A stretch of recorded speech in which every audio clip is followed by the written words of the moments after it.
Y hay mucha gente que no sabe que tiene resistencia a la insulina, ¿no? O diabetes. Como psicólogas clínicas en estos temas les ayudamos a las personas o pacientes o consultantes a que pueda haber otro tipo de regulaciones emocionales que les funcionen. Porque gracias al discurso radical, todo el mundo cree que tiene atracones o TCAs y no es así. Pero entonces ese placer, conductualmente, ¿no? Tú lo empiezas a asociar con, me siento bien. Esa persona vivió un contexto generacional en donde los alimentos representaban ciertos simbolismos y significados diferentes a ti que tienes 30, 20, lo que sea, ¿no? Pero sí es importante un proceso psicológico, ya seas familiar de la persona o ya seas la persona que tiene el diagnóstico. Y perdón si se me vienen psicólogos encima, sorry, pero quien debe dar terapia familiar son los sistémicos. Dice, déjame vivir bien mi enfermedad. Sí, entonces si tú dices obesidad eres gordofóbica. A mí así me bautizaron, ¿no? Una cosa son las prioridades en salud como profesionales de salud y otra cosa son las prioridades reales y cotidianas de las personas. Bienvenidos a Diagnóstico, el podcast donde capítulo a capítulo yo, Octavio Arroyo, mejor conocido como Mr. Doctor, les presentaré un invitado especial el cual compartirá con nosotros sus historias, sus anécdotas y sus experiencias relacionadas o no con la medicina para que juntos conozcamos cuál ha sido el diagnóstico que cambió su vida.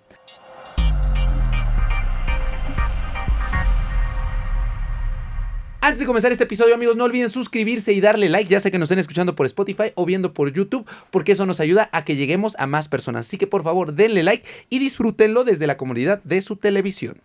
Y todo este mes hemos estado hablando de la diabetes, porque estamos en el mes de la diabetes, de su relación con el exceso de grasa corporal, cómo puede dañar al hígado, al páncreas. Ya lo abordamos desde el punto de vista de cirugía, con un cirujano bariatra, lo hablamos desde el punto de vista médico con una diabetóloga, lo hablamos desde el punto de nutrición con una nutrióloga que no se centra en el peso, pero falta el punto más importante del manejo de estas enfermedades metabólicas o condiciones médicas, entre ellas la diabetes, también la obesidad, que es la parte conductual, la parte cognitiva.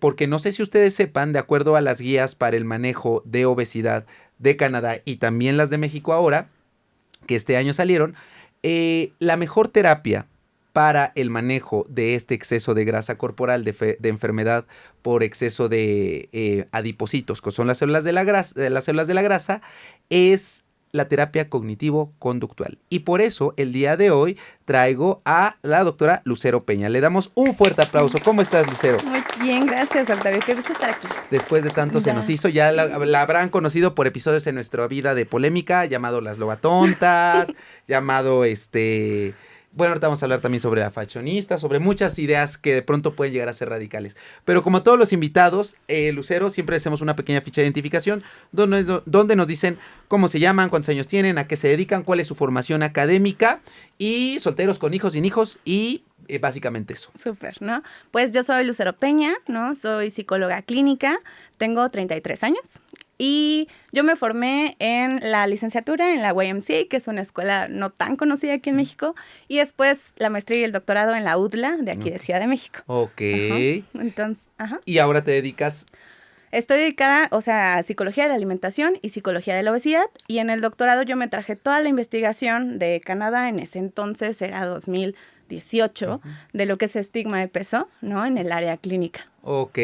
¿Y elaboras acá en consulta particular aquí en la Ciudad de México? Exacto, es consulta online, ¿no? Okay. Entonces va dirigido, el límite es el uso horario. Porque últimamente, afortunadamente, ya saben que yo siempre traigo a personas que saben, que no nada más inventan sus cédulas, acá personas que realmente son conscientes, que son buenos seres humanos y que no los estafan. Pero aún así de pronto, muchos me dicen, ay, ¿cómo contacto a la doctora? Bueno, van a estar abajo sus redes sociales para que la vayan a contactar. Pero bueno, nos falta este punto de vista, como les digo, de la psicología y sobre todo enfocada en la alimentación y en el manejo de la obesidad. Y quiero comenzar con una pregunta muy básica, porque es una sensación que todos tenemos, incluso algunos la llaman emoción, pero ¿qué es el hambre? Ok. Primero es un estado natural, que seres vivos tenemos, ¿ok? Y viene de una privación de los alimentos. ¿A qué le llamo privación o a qué se le llama privación? No, o sea, no es como tal una restricción como se viene manejando actualmente, sino tú te duermes a las 11, 10 de la noche, despiertas, pasó un periodo y te da hambre, ¿ok? ¿Por qué? Porque hace este impulso o esta motivación para comer. Okay. ¿Sí? Ya me dirás tú como médico, pero justamente la hormona de la leptina está como muy relacionada, ¿no? Justamente para que te dé hambre, ¿sí? Entonces, ese es como el proceso fisiológico del hambre, pero también está el proceso psicofisiológico. ¿Cómo es ese proceso? Este proceso incluye como toda esta parte fisiológica que te comenté, pero en el que se integran las variables, ¿no? De cómo aprendemos a elegir los alimentos, el significado de ellos, los simbolismos. ¿A qué me refiero? Para ti, ¿qué representa un pastel? Un pastel, a mí, Octavio, un poco de asco y relacionado con fiestas, relacionado con cumpleaños y básicamente, no tanto asco, pero como a mí no me gusta el pastel, ¿por qué? Nunca me gustó la consistencia y siempre los relaciono con cumpleaños, ¿no? Claro. Es como mis palabras con las cuales me vienen a la mente. Y ese es como un simbolismo muy genérico social, ¿no? De no hay cumpleaños sin pastel. Y no te gusta el pastel, seguramente había algo que simbolizaba eso. ¿Qué el flan es mi postre favorito. Pero por decisión propia decidí ahorita bajarle un poco a su consumo, pero no me ha generado mayor ansiedad de decir, ay, lo necesito, es como el meme de Bob Esponja, pero sí, yo, de hecho, mis seres queridos y muy cercanos saben, incluso hasta con la enfermera que trabajaba en el IMSS, en el último año que estuve me llevó el día de mi cumpleaños un flan, porque saben que me gusta, y ahora lo como cuando, habitualmente yo decido comerlo, pero yo, cuando sé que es un momento significativo para mí, pero hasta ahí. De ahí en fuera, no. Pero si te das cuenta, o sea, en esto de el tú decidir cuando es significativo, son variables psicológicas, de este aprendizaje que tú decidiste ya tomar, ¿ok? Entonces, ¿qué pasa con esto? Se integran estas variables, ¿ok? Y hay como toda una teoría detrás de eso, está desde el aprendizaje social, que es el cómo aprendemos a comer socialmente, usualmente en familias mexicanas, o en comedores, todos reunidos, pero si vas a la casa de la abuela, a fuerza te tienes que acabar todo, aunque no quieras. Exacto, es algo que siempre he dicho, porque mi mamá era de esas, yo, ya saben, a mí no me importa quemar a mi familia, pero mi mamá era de, coman bien, acábenselo todo porque ya si no, ya no comen al rato. O esta idea de que siempre tienes que comer con tortilla. Mi mamá se enojaba si no comía con tortilla. En mi casa no tomábamos refresco, pero mis tíos siempre no podían comer si no había una Coca-Cola. O, eso también era mi mamá, siempre cena tu pan. Entonces son costumbres, ideas que la gente va pues adquiriendo por la cultura, como dices. Claro, y este aprendizaje social te lleva a creencias alrededor con la comida, como esto, ¿no? De la Coca-Cola tiene que estar ahí, ¿sí? ¿Y cómo son los comerciales de Coca-Cola en Navidad? Todos son. De hecho, ya tuvimos el documental de cómo el marketing influye de manera clara en la cultura de la sociedad. Incluso en este documental que tomamos como referencia de Chamula, tenemos comerciales en Tzotzil, que es la lengua de allá. O sea, el marketing es fundamental para meternos una idea. Claro, y eso se le llama aprendizaje asociativo con la comida. O sea, asociamos a la Coca-Cola con, tú lo hiciste, ¿no? Con familia, con unión, con Navidad, ¿sí? Entonces, estos dos procesos se integran también con el hambre, con esta situación fisiológica, ¿no? Y además hay más, o sea, la comida como recompensa, esa es otra, ¿no? Que eso ahorita sí que lo vemos cómo se maneja en temas de diabetes, pero... O sea, es ahí como... No, y de una vez lo podemos hablar yo, porque, o sea, he de decir que yo lo sigo sosteniendo. No hay alimentos ni buenos ni malos, salvo el refresco, salvo la coca. Pero entiendo hoy, ya desde viéndolo desde otra perspectiva, me recuerdo una vez que fui a Chiapas, iba platicando con un médico que hizo la maestría en salud pública y me dijo, es que no te has puesto a pensar, Octavio, que sí, para ti es muy fácil decir, pues no tomes coca, pero imagínate ese señor que a lo mejor es albañil o tiene alguna otra profesión, todo el día estuvo trabajando, no vio a sus hijos, no descansó, su único momento es llegar, sentarse, prender la casa de los famosos y tomarse un refresco y se siente tranquilo. ¿Cómo vas a cambiar todo eso, todos esos procesos? Y dije, Sí, es cierto. Entonces uno a veces habla desde su privilegio. Claro, ¿no? Y esto que acabas de mencionar, así como lo mencionaste, es parte del proceso de cómo elegimos también la comida, ¿sí? Ok. Hay un contexto, o sea, todo lo que nos rodea también está involucrado en nuestra conducta alimentaria, ¿sí? Ok. Antes de hablarte de la comida como Ujú. recompensa, déjame hablarte de la conducta alimentaria. ¿Qué es, no? Ujú. Es esta posición de hacer una ingesta, ¿no? Ujú. En donde están involucrados preparación culinaria, Ujú. ¿ok? O sea, el cómo haces las cosas o cómo están cocinadas, ¿sí? La cantidad, ¿ok? Ok. La calidad de los alimentos, la seguridad alimentaria, o sea, el acceso a estos alimentos, ¿no? Como fue en este documental que estás haciendo, ¿no? En que a lo mejor es más fácil acceder a la coca que a una botella de agua o agua potable, ¿sí? Tiene que ver también todas las creencias alrededor de la comida que has construido a lo largo de tu vida, desde seno materno hasta en el punto en el que estás en la vida, Ujú. ¿sí? Y hay otras teorías que hablan que también tiene que ver la preocupación por la calidad nutricional o despreocupación, Ajá. ¿no? De la calidad nutricional, la creatividad alrededor de la comida, porque luego es como de, me ha tocado nutriólogas que mandan el mismo menú Ay. por meses y te quedas así de, Y que ojo, puede que haya personas que ujú, les digan, pero que tampoco es lo adecuado, porque ya lo hablamos en nutrición, lo ujú, mejor de un platillo es que sea diverso incluso hasta en colores. Pero hay ocasiones que también hay personas que a las que les funciona, ¿no? Por eso así como la medicina, una pastilla se individualiza, no le puedes dar la misma pastilla a una persona, a 10 personas con diabetes, lo mismo la alimentación. La alimentación es medicina ujú. y lo mismo la terapia. Cada terapia y cada conducta pues será personalizada a las necesidades del individuo. Ahora, ya nos contestaste de cierta Ujú, manera esta pregunta que te iba a hacer, ujú. pero es ¿por qué a algunas personas les da hambre más pronto y a otras no tan pronto? Que más pronto se escucha raro. Les da Ajá. hambre pronto y a otras dicen, no, pues yo puedo pasar horas y Ujú. no comer. ¿Por qué hay algunos que les da más hambre, hay otros que les da menos hambre? ¿Tiene que ver con Ok. esto que nos comentabas? Tiene que ver también con una cuestión, otra vez, psicofisiológica Ujú. de la saciedad, Ok. ¿ok? ¿No? O sea, la saciedad es cuando tu estómago se distiende, tú me Ujú. dices si voy por ahí o Ujú. no, ¿no? Y viene la grelina, Ujú. es la hormona, ¿no? Pero entonces, ¿qué pasa, no? Por ejemplo, si tienes resistencia a la insulina y la grelina y la insulina están ahí conectadas y entonces no es que no atiendas a tus señales de hambre, sino que fisiológicamente algo está pasando ahí. ¿Ok? Ujú. Y hay mucha gente que no sabe que tiene resistencia a la insulina, ¿no? O diabetes. O sea, O s- puede estar como en los primeros síntomas, pero aún no se dan cuenta, ¿sí?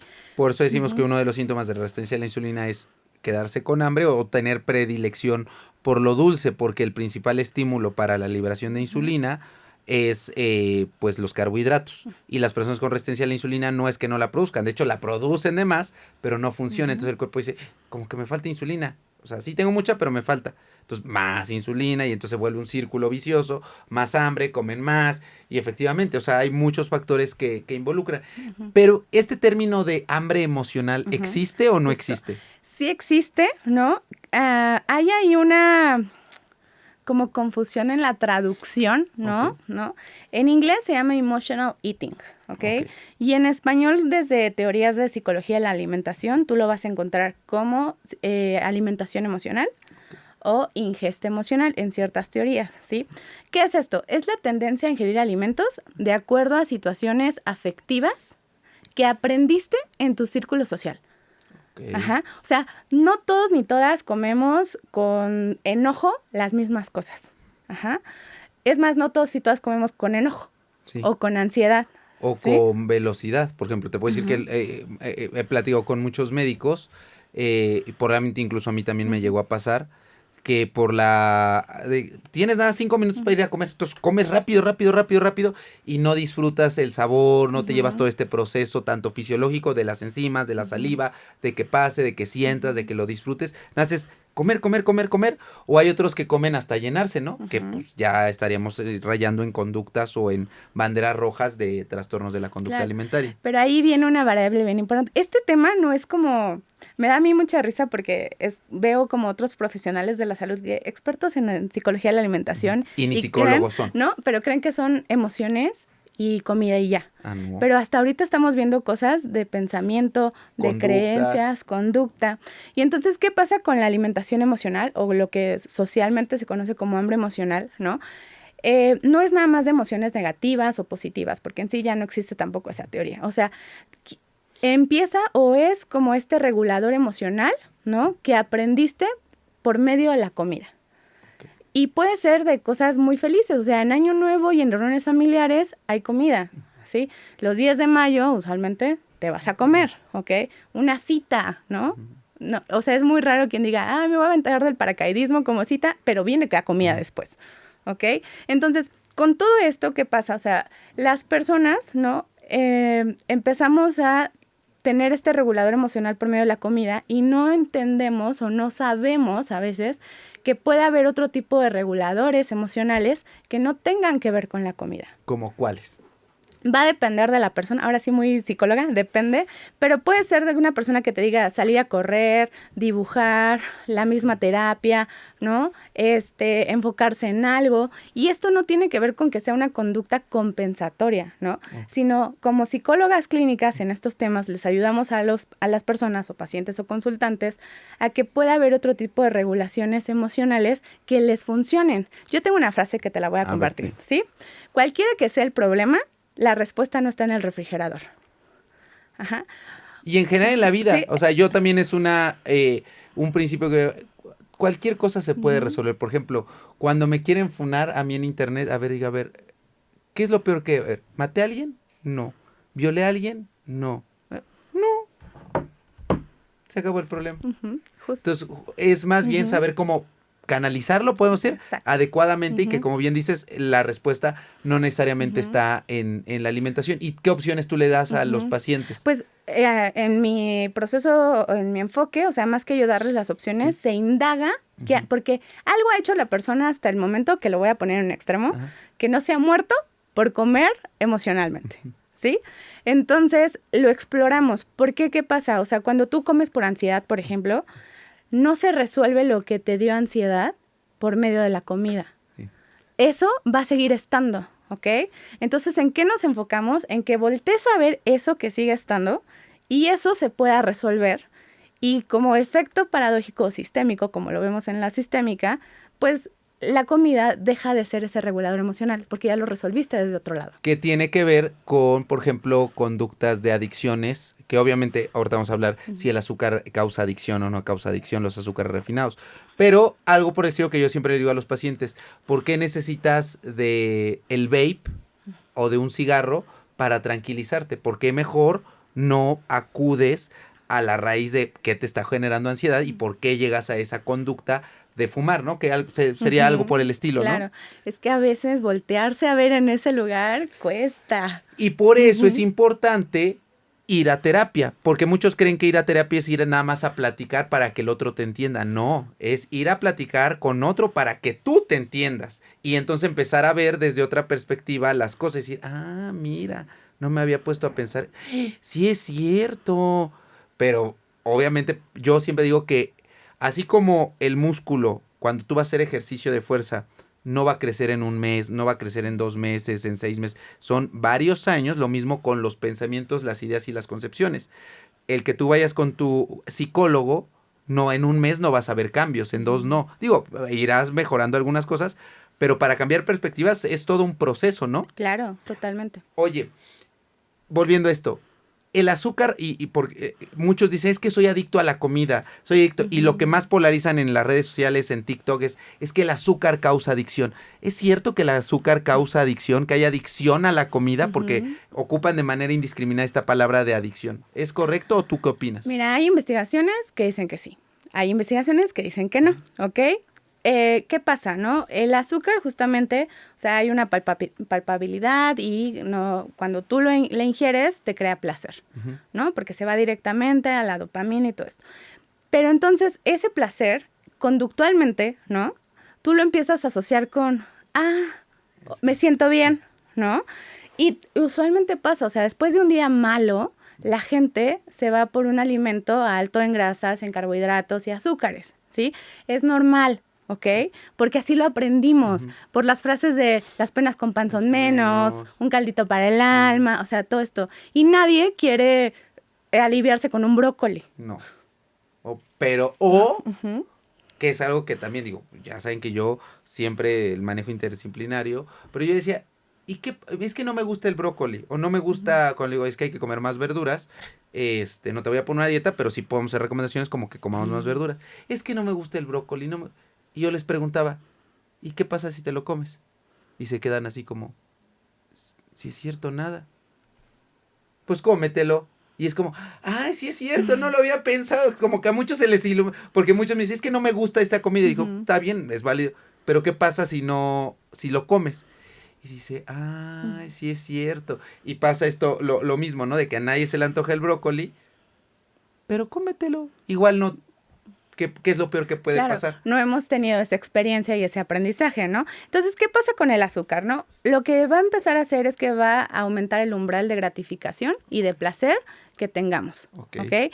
Y esto tiene que ver con el sistema de recompensa cerebral, ¿no? ¿Qué es esto? Es una red neuronal que regula el placer, la motivación y la búsqueda de gratificación, ¿ok? Que aquí te lo puedo aterrizar con el tema de la comida como recompensa, ¿ok?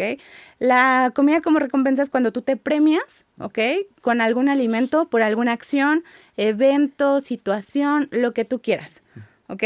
Un cumpleaños, si lo analizamos, es una recompensa con la comida. O sea, te festejo que viviste un año más. O tal solo, como bien dices, o es un cumpleaños o te graduaste, vamos al restaurante, ¿no? Y yo también lo he pensado muchas veces. Y ha sido un proceso para mí, incluso que pues nunca he padecido bueno, que no, sí, pues es que ese es el problema, por eso vamos a hablar más adelante porque es importante cambiarle el nombre a la obesidad, pero yo sí tenía un exceso de grasa corporal, aunque estaba en un peso adecuado para mi estatura. Pero esta idea de que, bueno, vamos a un restaurante y claro, no voy a pedir en un restaurante una ensalada, yo a lo que vine fue a esto. Entonces, sí está muy asociado esto, restaurante, algo rico, grasoso, que nunca coma, cuando tampoco es necesario, objetivamente, ¿no? A lo mejor para ti sí. Pero sí, como es cierto, estas asociaciones de cumpleaños, restaurante, cierto tipo de comida, no pedir ensalada. Exacto. Y entonces, desde el punto de vista médico, la palabra adicción, nosotros se otorga más bien a las drogas, ¿no? Y el azúcar, pues no es una droga, porque no me dejarás mentir, tal vez ahorita nos expliques, yo les explicaré fisiológicamente, si tú dejas de comer azúcar por 72 horas, desde las 48, pero 72 horas, azúcares refinadas, no como el doctor Biter, que el plátano y que quién sabe qué, que ya por ahí me dijeron que ni doctores, pero no me consta, vamos a investigarlo. Pero azúcares refinados, estoy hablando de tu azúcar a tu café, ¿no? Si tú 3 días, al cuarto día incluso hasta le vuelves a poner, ay, como que ya me supo muy dulce. ¿Qué pasa con una persona que se mete su crico, su cocaína, sus drogas fuertes? A los 3 días quiere más, o sea, no le va a hacer el feo. Entonces, justo una adicción genera una dependencia, cosa que con el azúcar, pues desde este punto de vista, no, al contrario, la dejas de consumir, sí, claro, te genera como un poco de angustia, pero pasado cierto tiempo es como, al contrario, guácala, ya ni la quiero. Pero ¿qué puede llegar a pasar cuando se priva no solo de azúcares, de un alimento que le gusta mucho a la persona, pero que la aleja de su salud? No del peso, de la salud. Por ejemplo, hablemos justo de una persona con diabetes que tiene glucosas de 300, pero que le encantan los esquites. Todos los días se pasa a comprar su esquite. ¿Qué pasa en el cerebro si se deja de comer los esquites por una semana? Okay. ¿Qué le puede suceder? ¿Por qué la persona se pone de esa manera? Uno, porque, o sea, ya le dieron el diagnóstico, ¿no? Pero esa es una pérdida de algo. O sea, es la pérdida en tu cabeza de cierto estilo de vida y ciertos alimentos que consumías y que entonces ahora te dicen, no, ya no puedes, por tu salud, ¿ok?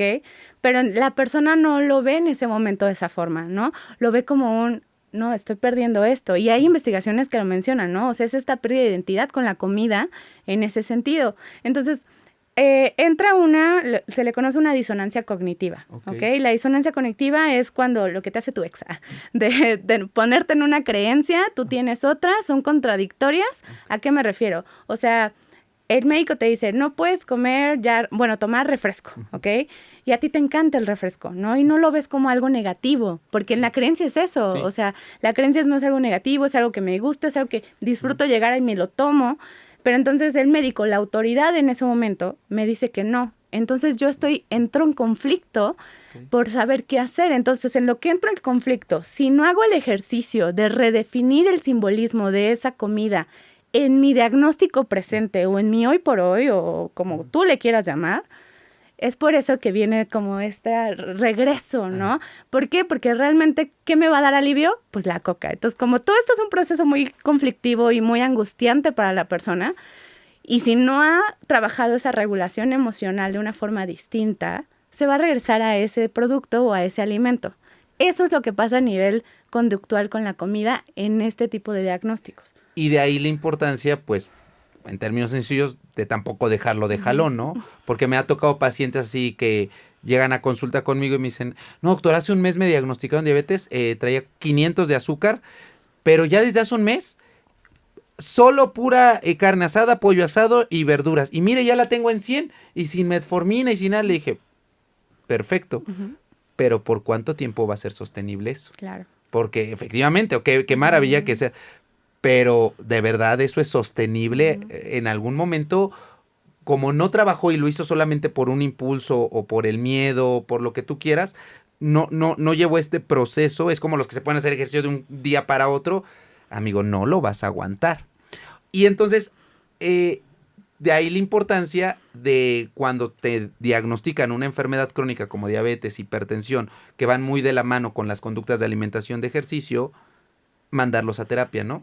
Para que se no sé si la palabra es esa, se reeduquen.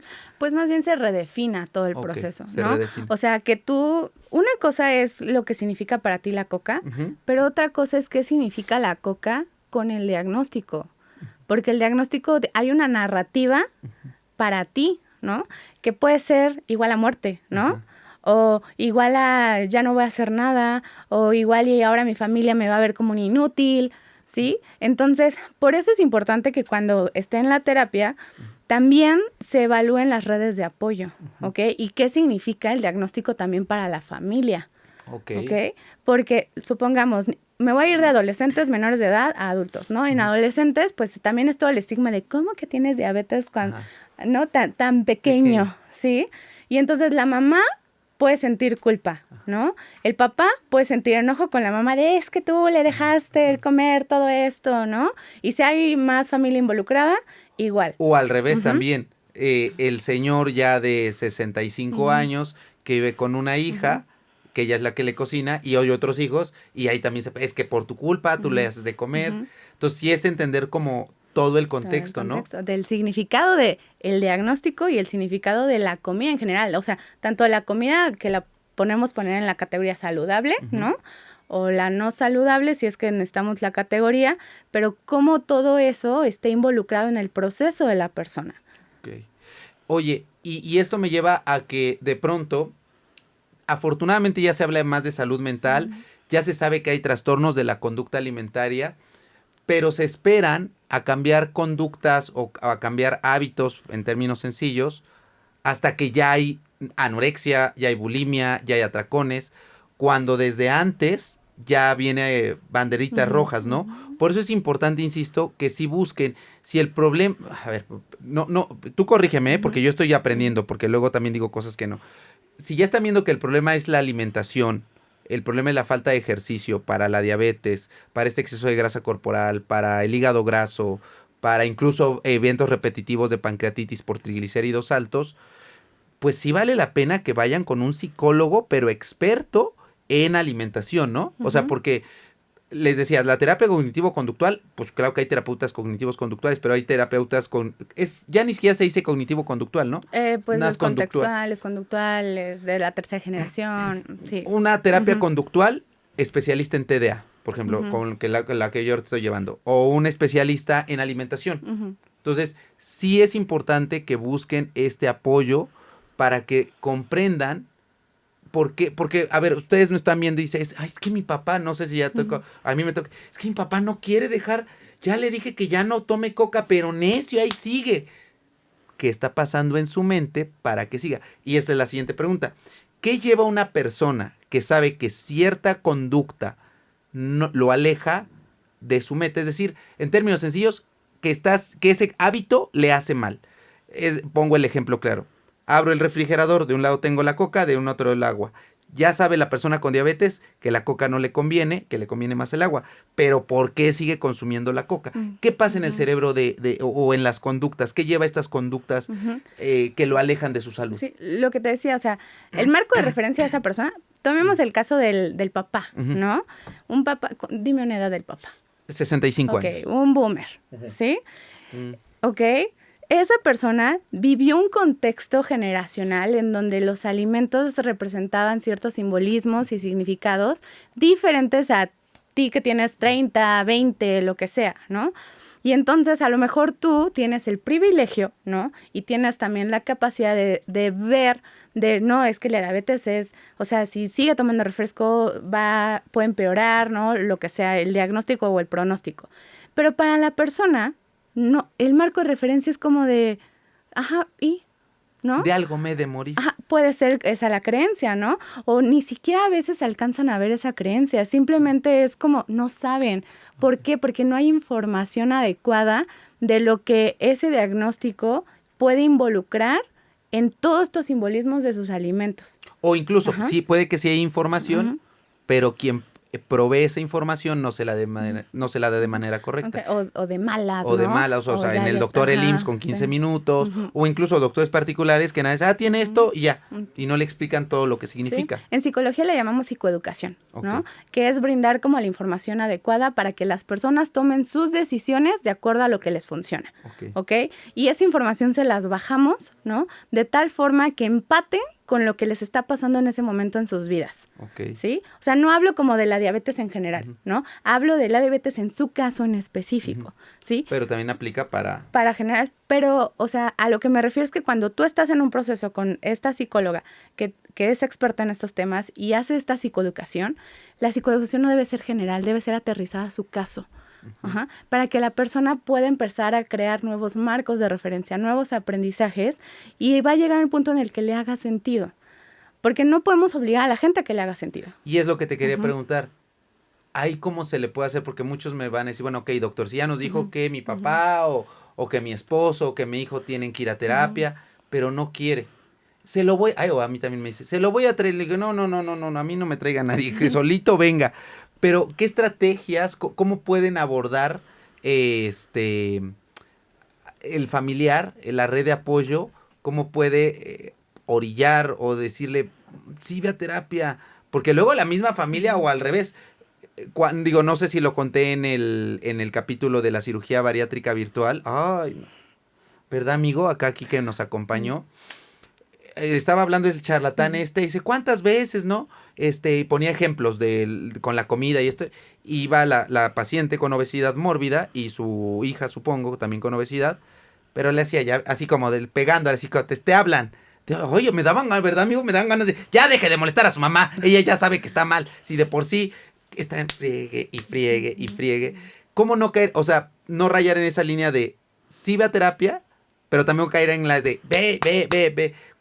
¿Qué recomendaciones tú como psicóloga nos darías para invitar a un familiar, un ser querido, a que acudan a terapia? Ok. Primero, yo no sé si sabías, pero yo no soy cognitivo-conductual. No eres yo soy sistémica, ¿sí? Y entonces, dentro de la sistémica, o sea, lo que hacemos es cambiar las relaciones de las personas, o sea, sus interacciones con el problema, el diagnóstico, como tú le quieras llamar, ¿no? Entonces, ¿qué pasa? O sea, como familiar y red de apoyo, lo primero que hay que hacer es informarse del tema, ¿ok? Pero no quedarnos nada más con lo que me dijo el médico, porque usualmente nos quedamos con eso, ¿no? De, por favor, su paciente no debe hacer esto y ya, ¿sí? O sea, es informarnos del tema, ¿ok? Y después justamente cuestionarnos qué nos genera el tema a nosotros o nosotras, ¿sí? ¿Por qué? Porque sí nos afecta, o sea, aunque el diagnóstico sea al papá, al hermano, a la mamá, me afecta si yo voy a fungir como cuidadora y cuestiónenselo mucho si quieren o no esa función. ¿Ok? Y entiendan lo que significa tener esa responsabilidad. Sí, porque y yo sé que a lo mejor hay casos muy privilegiados en las que lo puedes ceder la función, hay otros casos en las que no, pero entender eso, o sea, entender que a lo mejor no puedo ceder esa función, pero entonces voy a tomar esa responsabilidad porque no hay de otra, ¿sí? Pero ¿qué implica esa responsabilidad para mí? Ajá. ¿Qué implica en mi calidad de vida, en mi tiempo, en mis relaciones? Si tengo familia, ¿no? Y aparte es o mi papá, mi hermana, mi tía, ¿qué implica eso? ¿Qué pérdidas hay? ¿No? Porque es una pérdida de tiempo, no de mal a la onda, sino me refiero a de que una inversión de tiempo en el sentido de, no, me refiero a la pérdida de que pierdes la noción de ese tiempo, de que dices, los fines de semana a lo mejor me iba con mi familia y entonces ahora voy a cuidar a mi papá, ¿sí? Entonces, primero es eso, o sea, ese ejercicio reflexivo de cuestionarse, y así como les puse ahorita las preguntas, las pueden apuntar así, ¿no? O sea, de cuestionarse esa función y esa responsabilidad, ¿no? Después de eso es evaluar realmente yo de qué forma le puedo aportar a mi familiar, ¿no? A esto. ¿Y cómo van a saber esto? Preguntando. Ajá, así de, oye papá, oye mamá, hermana, bla, bla, ¿qué necesitas de mí? Ya ahorita con lo que te dijo el doctor.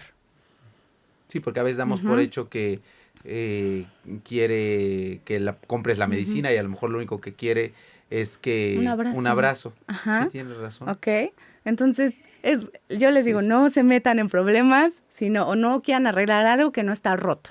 Ok, ya después de esto, ¿no? Entonces tienes que evaluar qué profesionales necesitas, cuáles puedes sostener en este momento, porque un proceso multidisciplinario no es económico, ¿ok?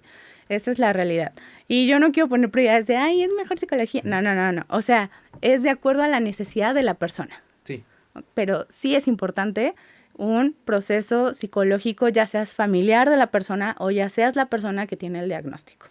Yo, o sea, y no es por quedar bien contigo, yo sí les digo muchas veces, mire, yo lo de menos ahorita le doy la metformina, no, yo incluso le digo, ¿sabe qué? Ni vayan con la nutrióloga. O sea, vayan mejor a terapia para que interiorice, porque hay cambios tan mínimos que se pueden llevar sin necesidad de un plan de alimentación. Es decir, que le caiga el 20 de, sí es cierto, igual y ya la coca no me conviene. Pero eso es justo desde este aprendizaje. Entonces yo sí les digo, por arriba de ir con el nutriólogo, de ir incluso al gimnasio, es que no me gusta. ¿Por qué no le gusta? Entonces como estas cuestiones, vayan a terapia, pero que sea especialista en conductas de la alimentación. Pero ¿qué otro punto nos daría? Por ejemplo, esto que acabas de decir del ejercicio, ¿no? También es una resignificación de un simbolismo que hay que hacer, ¿sí? Porque imaginemos que nunca me gustó, ¿no? O que no solo no te gustara, como en mi caso, yo lo odiaba, lo he dicho muchas veces, yo era el típico de la secundaria que me escondía para no ir a hacer ejercicio. Y ahora todos los días, por ejemplo, hoy fui a las 6 de la mañana, todos los días hago 2 horas. Desde hace 3 años. Pero justo encontré un objetivo. Ahorita hablamos después de qué me llevó ahora a engancharme tanto del ejercicio. Pero efectivamente, el ejercicio pasa lo mismo. ¿Por qué no me gusta? Claro, ¿no? Entonces hay que resignificar esa relación con el ejercicio. Porque muy social, o sea, yo sé que para cada quien es diferente, pero muy socialmente vemos el ejercicio como sinónimo de baja de peso. ¿Ok? Y se vuelve castigo aparte. Si no bajas. Porque la misma gente te lo dice. Está así, no se ve. Ay, no, que mucho ejercicio y mira esa panza. Ay, amiga, ¿quién te dijo que el ejercicio su único beneficio es el físico? Hay muchísimos más beneficios y tal vez de los últimos sea el físico. Que ojo, tampoco está mal si ese quieres que sea tu beneficio, pero no debería ser tu único marcador. Hay marcadores mucho más importantes, ¿no? Pero para entenderlo e interiorizarlo, pues hay que ir a terapia. Claro, y dentro de esto es justamente hallar estas estrategias que no sean como las típicas de ve a un gimnasio o ve a caminar, ¿no? Ahorita, por ejemplo, yo tengo un consultante, un baby, un niñito de 13 años, que su actividad física que le logramos como encontrar, que le hacía sentido, eran estos videojuegos de movimiento, pero no de ejercicio, porque ya ves que hay de ejercicio, ¿no? De estos de baile, de cazar cosas. Y así, y como le gustaban mucho los videojuegos, fue así como tienes tu hora de videojuegos y estás haciendo actividad física. Eso hacemos como psicólogas, encontrar eso que le hace sentido al consultante para poderlo empatar con esta conducta de autocuidado. Y no llegar a imponer Así de, pues ahora se lo toma. Y si no, o como las nutriólogas, es que tienes que comer salmón. Y si no le alcanza para el salmón, o también los médicos, se lo tiene que poner la insulina a tal hora. Pero si se va desde las 4 de la mañana a trabajar, ¿cómo se la va a poner esa hora? Entonces tiene que individualizar y se tiene que conocer el contexto de la persona. ¿Qué otro punto le darías al familiar? Otro punto justamente es, ya sea si lo quieres apuntar, ya sea si lo quieres decir en nota de voz, ¿no? Grabarlo, lo que tú quieras, ¿sí? ¿Qué significa para ti el diagnóstico? ¿Ok? Ajá. Y yo hago un ejercicio de redefinición que se los puedo compartir, que si no existiera la palabra diabetes, ¿tú qué nombre le pondrías? La gente le dice el azúcar, la otra ya le empieza a decir la glucosa alta, la diabólica, pues son como las que... Dejen en los comentarios de qué otra manera conocen ustedes a la diabetes. ¿Sí? Pero ¿qué haces con eso? Lo que haces es empezar a externalizar como el problema, entre comillas, porque eso es lo que está generando el problema, ¿sí? Okay. Y entonces la siguiente pregunta que te puedes hacer es... ¿qué me diría, no? O qué tendría que pasar en el día, ¿sí? Contrario a eso. Si pongamos que le dijimos la diabólica. La diabólica. ¿No? ¿Qué tendría que pasar en el día contrario a la diabólica? ¿Para qué? Para... Como tú quieras. O sea, para que no me afecte. ¿Qué tendría que pasar para que no, por ejemplo, para que no se me descontrolara? Pues yo diría, pues evitar ir a la tienda o por las tortillas para que no pase por la tienda y me come un refresco. O sea, eso sería lo contrario a la diabólica. O sea, evitar salir o evitar ya juntarme con mis amigos en la calle que me invitan el refresco. Y estas cosas, hasta por más mínimas que sean, así que digas, levantarme el lado izquierdo de la cama en vez del derecho, empiezan a hacer un plan de acción de solución. Ah, sí. Y eso es la terapia centrada en soluciones. Porque aparte, o sea, yo siempre lo he dicho, o sea, sí está muy bien esta parte de, ay, como lo ridículo, es que tú decreta. A ver, claro, o sea, tú ponte un objetivo, pero para llegar a ese objetivo tienes que hacer un mapa y trazarte un trayecto para llegar y ver qué dificultades se van a aparecer ese trayecto. O sea, sí tienes que ir haciendo estrategias poco a poco, es todo un proceso. Oye, y después de esa pregunta de, bueno, ¿qué es lo contra eso? ¿Qué otro tip le darías a la persona? Si es posible, sí vayan a terapia, ¿no? Y empiecen también desde una postura libre estigma de peso, que ahorita vamos a hablar de esto. O sea, ¿qué quiere decir esto? Que no se va a centrar en el peso totalmente. No centren su proceso en el peso directamente, sino más bien en todas estas acciones, pensamientos, momentos que les van a dar bienestar o calidad de vida, ¿ok? En el día, o sea, como Alcohólicos Anónimos, o sea, en el día a día, ¿ok? Esto es importante, ¿no? Entonces, sí es como de, bueno, hoy me tomo un vaso más de agua.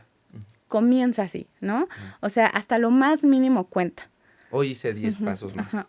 Hoy me comí una zanahoria cuando nunca como nada. Hoy, en vez de 2 vasos, 1 nada más de refresco. Ok, y así van aumentando este tipo de conductas, ¿no? De, ok, ya fue un vaso, ¿qué me haría, no? Tener esto por más mínimo, más calidad. Bueno, otro vaso, ¿ok? ¿Y qué pasa? Porque vamos a ser realistas. Con las personas, hablando de diabetes, que ahorita ya lo vamos a empezar a ligar a la obesidad. ¿Qué pasa con estas personas que dicen, es que, oiga, señor, trae 400 de glucosa? Yo me siento bien. No, oiga, pues, o llevándolo a otro caso extremo, de me duele la cabeza, pues trae 500 de azúcar, ¿se tiene que quedar? No, yo me siento bien. No, pues no le dolía la cabeza. ¿Qué pasa cuando no tienen síntomas o que lo que realmente ocurre es que esos síntomas ya los normalizaron? Porque aunque digan que la diabetes son los 4 síntomas que, polifagia, mucha hambre, poliuria, mucha orina, polidipsia, mucha sed y pérdida de peso, eso ocurre ya cuando la diabetes lleva mucho tiempo descontrolada. Pero en un inicio sí puede haber síntomas y manifestaciones de diabetes. Ese cansancio hacia las tardes, ese antojo por cosas dulces, ese dolor de cabeza, esos cambios de coloración en el cuello que se llama acanthosis nigrica, esas verruguitas no son normales, pero la gente lo normaliza.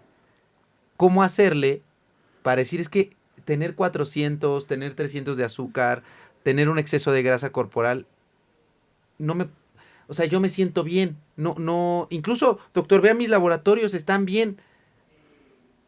¿qué se le recomienda? ¿Cómo hacerle que le caiga el 20 a la persona? Es que tú no haces que a la gente le caiga el 20. Okay. Ni como psicólogas hacemos eso, ¿sí?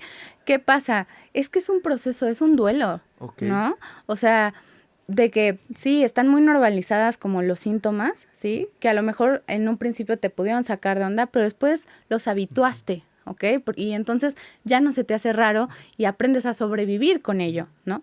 Pero sí es como una pérdida de la salud, ¿ok? Y entonces a la gente le puede llegar a costar mucho trabajo eso. Lo primero es comprender eso, que es un proceso, ¿no? Ya llámale duelo, llámale aceptación, el nombre que ustedes quieran, ¿sí? ¿Y qué hacemos para ayudar en ese proceso? A acompañar, ¿ok? Yo sé que como médicos que a lo mejor lo ves una vez al mes, ¿no? Y cosas así, es un poco complicado, ¿sí? Pero por eso entonces esto es multidisciplinario, pero en lo multidisciplinario está la familia, están las redes de apoyo. Y entonces, si tú estás escuchando este podcast, ¿no? Y te estás viendo y tienes un familiar, ¿no? Que tiene como este tipo de creencias de... Pues no me siento mal, ajá, yo estoy bien. Sí, es acompañarlo. Y a veces se acompaña indirectamente, ¿ok? Puedes poner podcast así de que tienes a tu mamá en la sala, es como, ay, le pongo al Mr. Doctor en temas que sí, luego sí me han dicho que ponen así, o luego me han enviado en las salas del IMSS, les ponen mis podcasts, así de, ay, le voy a mandar como la pedrada, como queriendo, no queriendo. Exacto, o sea, y eso, o sea, empieza porque entonces la persona a lo mejor esto no va a funcionar así de un día a otro, ¿eh? No, esto es una constancia, ¿no? De hacer cosas diferentes, que puede ser un podcast, pueden ponerlo también el mío, ¿no? En donde hablo de estos temas. Regalarle un libro. Regalarle un libro, ¿no? Aunque no lo lea en ese momento, déjaselo, ¿sí? Porque no podemos obligar a nadie a hacer el cambio. Y entonces, si el resultado va a ser el mismo, de que no te va a hacer caso a la persona, te vas a desgastar tú. Y entonces, en esta energía que podías tener o haber tenido, ya no va a estar. Y entonces es cuando se vuelve un problema familiar. Y es lo que te quería decir. Ahora vámonos a la contraparte. Al paciente que ya le cayó el 20, que tiene diabetes, que con las herramientas que él entiende en ese momento, las empieza a decir, bueno, pues me dijeron metformina, bueno, me la voy a tomar. Ya me dijeron que menos coca, pues sigo tomando, pero menos. Pero ¿cómo le digo a mi familiar, a mi hermana, a mi papá, a mi hijo? Ya no me estés chingando, ya sé que tengo diabetes, porque eso también cómo me molestan los pacientes, los familiares. Ya ves, papá, dígale, doctor, dígale algo. Yo creo que te habrá pasado a ti. Dile a la psicóloga qué es lo... Cállese su boca, ya el paciente sabe, ¿no? ¿Qué le dirías? O sea, yo como paciente, ¿cómo le puedo externar a mi red de apoyo que realmente sea una red de apoyo y que no me esté friegue? Le pondré estos segundos de este video. No, o sea, realmente platicándolo, ¿no? Y si no se puede platicar, pueden ser otros medios de comunicación, puede ser un recado, ¿no? De, ya me tomé hoy mis medicamentos, gracias por estar al pendiente. Ya, o sea, como que estas acciones empáticas, pero también estableciendo límites, ¿no? De una forma como más indirecta, porque a lo mejor yo te puedo decir así de la guía para ponerle límites a tus familiares, pero es como muy, no es empático de mi parte, porque yo no sé el tipo de problema que esta mini guía puede causar, ¿ok? Sí. Pero entonces sí puede ser como en esto de, ok, ya, o sea, me están moleste, el diálogo no funciona, ¿ok? Entonces puedo dejar pistas, ¿no? De, ya, la metformina ya se tomó, ya lo dejé. Dejo un recado, ¿ok? Y poco a poco, a veces no es necesario hablar para decir algo, ¿ok? Entonces, eso podría ser, ¿sí? Sin meter en líos a la gente. ¿No te ha tocado nunca así en la consulta? Que te digan, dígale doctora, dígale que ya deje de comer. La mamá. En una terapia familiar, sí, ¿no? A ver, cuéntanos esa experiencia. Fue hace mucho tiempo, fue hace como 2, 3 años, tuve una terapia familiar, era la mamá, el esposo de la mamá, que no era el papá, y la hija, ¿sí? Y era un tema de obesidad, o sea, era un tema de diagnóstico de obesidad y los posibles problemas con resistencia a la insulina, y entonces la mamá era así como, pero dígale doctora que ya está mal, ¿no? Así. ¿Qué pasa en los procesos de terapia familiar? Tú tienes que ser muy claro, o sea, realmente, y perdón si se me vienen psicólogos encima, sorry, pero quien debe dar terapia familiar son los sistémicos, porque tenemos toda una teoría detrás de sistemas, cibernética y todo. Entonces, dentro de esa teoría, evitas lo que se le llaman alianzas o coaliciones. Okay. Entre dos familiares. Entre los familiares. La coalición es que tú y yo nos pongamos de acuerdo y molestemos acá producción, ¿no? Y es implícito, o sea, no es como muy explícito el tema o que lo puedas ver. Cuando esta señora me decía, o sea, la dejé una vez para ver cómo era el sistema, la dinámica, ¿sí? Y la segunda vez que me dice, pero es que, doctora, por favor ya dígale que se va a morir, ¿no? Y entonces mi pregunta, o sea, y mi intervención fue, ¿y qué diferencia haría? Tómala. Ajá. Y, o sea, separa, sí, ¿no? Sí. ¿Por qué? Porque no cedes al sistema, sí. ¿ok? No cedes a la persona, pones un límite, pero también la pones a cuestionar. Y entonces el esposo es muy curioso que dice, pues sí, ¿verdad? Todos vamos para allá. Ajá. Y eso se le llama una intervención paradójica, ¿ok? Pero fue así como, entonces ya no me dijo nada, ¿no? Okay. Y entonces me acuerdo que la hija le dijo, o sea, sí, mamá, entiendo que me puedo morir, pero así como me puedo morir yo, te puedes morir tú y no te quiero faltar al respeto ni al esposo, ¿no? Dice, déjame vivir bien mi enfermedad. Porque a veces se necesita eso. Y entiendo, puede venir de una preocupación, ¿no? Minuchin decía, ¿no? Que Minuchin es un autor de la terapia sistémica, que las personas o los miembros familiares tienen intenciones buenas, bien intencionadas, pero no saben que el medio con que lo hacen está mal intencionado. Así es, no importa que me digas perra, sino la perra manera en la que me lo dices. Exacto, totalmente. Oye, y aquí vamos a pasar ya al tema de obesidad que va muy de la mano con la diabetes. No sé si sepas que hay un término que se está utilizando desde hace 2, 3 años que es diabesidad. Eso sí, no. Es nuevo, es la unión, en inglés, yo no soy tan bueno en inglés, diabesity se pronuncia. Entonces sí. Diabesity o diabesidad, que es tratar este exceso de grasa corporal, y eso es un hecho, para tratar la diabetes, para remitirla incluso, para no curarla, remitirla y tratarla. Y ahí en la terapia, pues claro, es la terapia cognitivo-conductual. Fuera de ahorita de esta cuestión médica de diabetes, obesidad, ¿cuál sería la diferencia entre la terapia cognitivo-conductual y la terapia sistémica?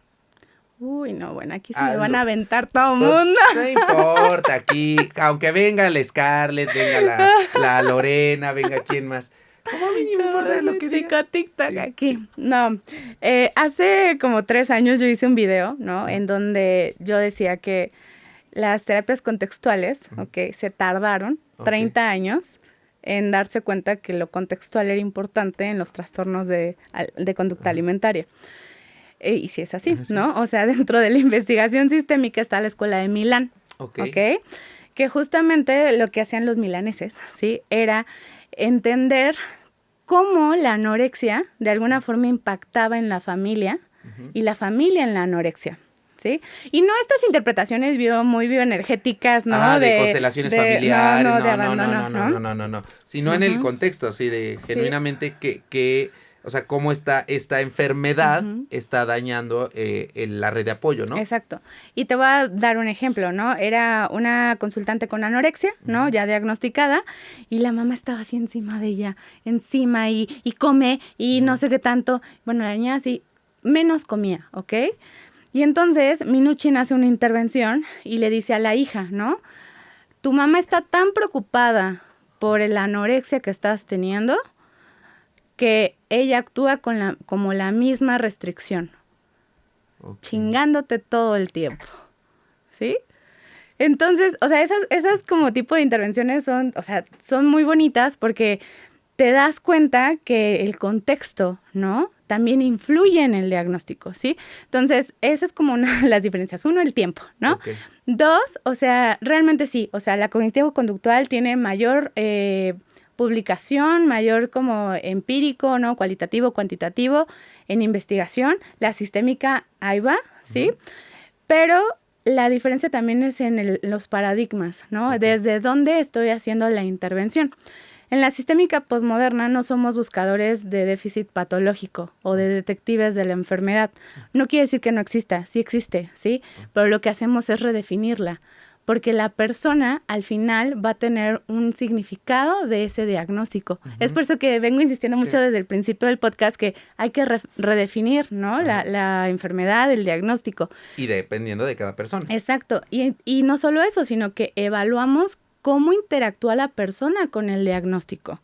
¿Sí? O sea, porque ese diagnóstico, muy analógico o metafóricamente, sí se personifica. Y no es una cosa de esquizofrenia ni nada, pero la persona sí lo puede llegar a ver así, ¿no? Como esto es ser que pesa, sí, ¿no? La diabetes ahí. Sí, todo. Mi hija me está molestando y me pesa también, ¿no? No por eso me llamo pesos emocionales. Sí, en ese sentido. Entonces, y adicional que pues en la sistemática, además de ver las interacciones, ¿no? Del problema con todos los grupos sociales, pues ves la interacción de la persona con la familia sin que tenga que estar la familia. ¿Ok? O sea, para eso se le llaman las preguntas circulares. Okay, en donde serían ejemplos de esas. Sí, podría decir, oye, si tu mamá estuviera aquí, ¿no? ¿Qué te diría con respecto a que estás teniendo problemas con el uso de los medicamentos de la diabetes? Okay. ¿Y qué hacemos? Eso nos da, o sea, el diálogo que nos diga la persona, supongamos que dijera, no, pues se va a enojar, ¿no? Y entonces me va a castigar o no me la voy a quitar encima. Nos da ideas, ¿no? Para seguir en la intervención y que esa persona resuelva esa interacción, porque no vamos a cambiar a la persona, no vamos a cambiar a la mamá. Ajá. Sí, no, uno, el que cambia es uno. Y no solo eso, sino que lo que esa miembro familiar puede ser la comida. Oye, si el pastel, ¿no? Estuviera aquí, ¿no? ¿Qué te diría con respecto a que ahora tienes diagnóstico de diabetes? Me diría a mí, perdóname por contribuir a esta enfermedad. Y cómo tú reaccionas a eso, y de ahí como que se abre la conversación. Y entonces eso mismo se vuelve una intervención. Es muy bonita, es desde la terapia narrativa, desde la terapia centrada en soluciones. ¿Cuál funciona, no? Hay una teoría que va a tirar cuál funciona o cuál no, que es la teoría de Lambert, que es la de que predice el éxito o fracaso de un proceso terapéutico en la psicoterapia. Pero más bien va a ser qué le funciona a la persona. Por supuesto, la TCC es muy recomendable todo esto, pero también en la sistémica, o sea, se está viendo muchísima investigación. Hay investigación desde los 70s en conductas alimentarias en las que se ve esto, y no solo eso, sino que también, otra vez no se me vengan encima, antes de las contextuales, ¿sí? Trae como todo este proceso de cambio y de prevención a las recaídas. ¿Ok? Entonces, eso se trabaja muchísimo. Para no estar... Aparte, digo, insisto, tal vez yo ya lo veo por varios motivos más allá del bien y del mal. En primer lugar, las funas. Pero, por ejemplo, para este momento ya habrá pasado esa funa, pero ahorita no sé si viste que estaban peleando ahora con Aries Terrón. Que andaban... todas. Pero ahora pero no por la cuestión ahí de la obesidad, sino más bien por ejercicios. O sea, un médico del deporte estaba peleando con Aries Terrón y todo su grupito de ahí.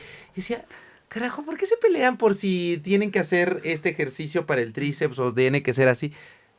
En vez de pelearse, únanse y súmanse a decir, hagan ejercicio. Por una estupidez estarse peleando si el plátano tiene suficientes carbohidratos o no son carbohidratos.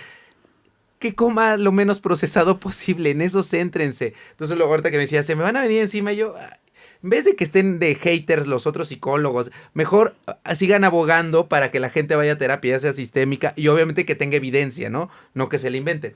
Y ahora, desde esta terapia sistémica, ¿cómo abordar a la obesidad? Porque como les decía, y lo hemos visto todo este mes, es primordial, una vez que se diagnostique diabetes, tratar la obesidad. Porque tratando la obesidad se va a remitir, es decir, se va a dormir la diabetes y no vas a requerir pastillas.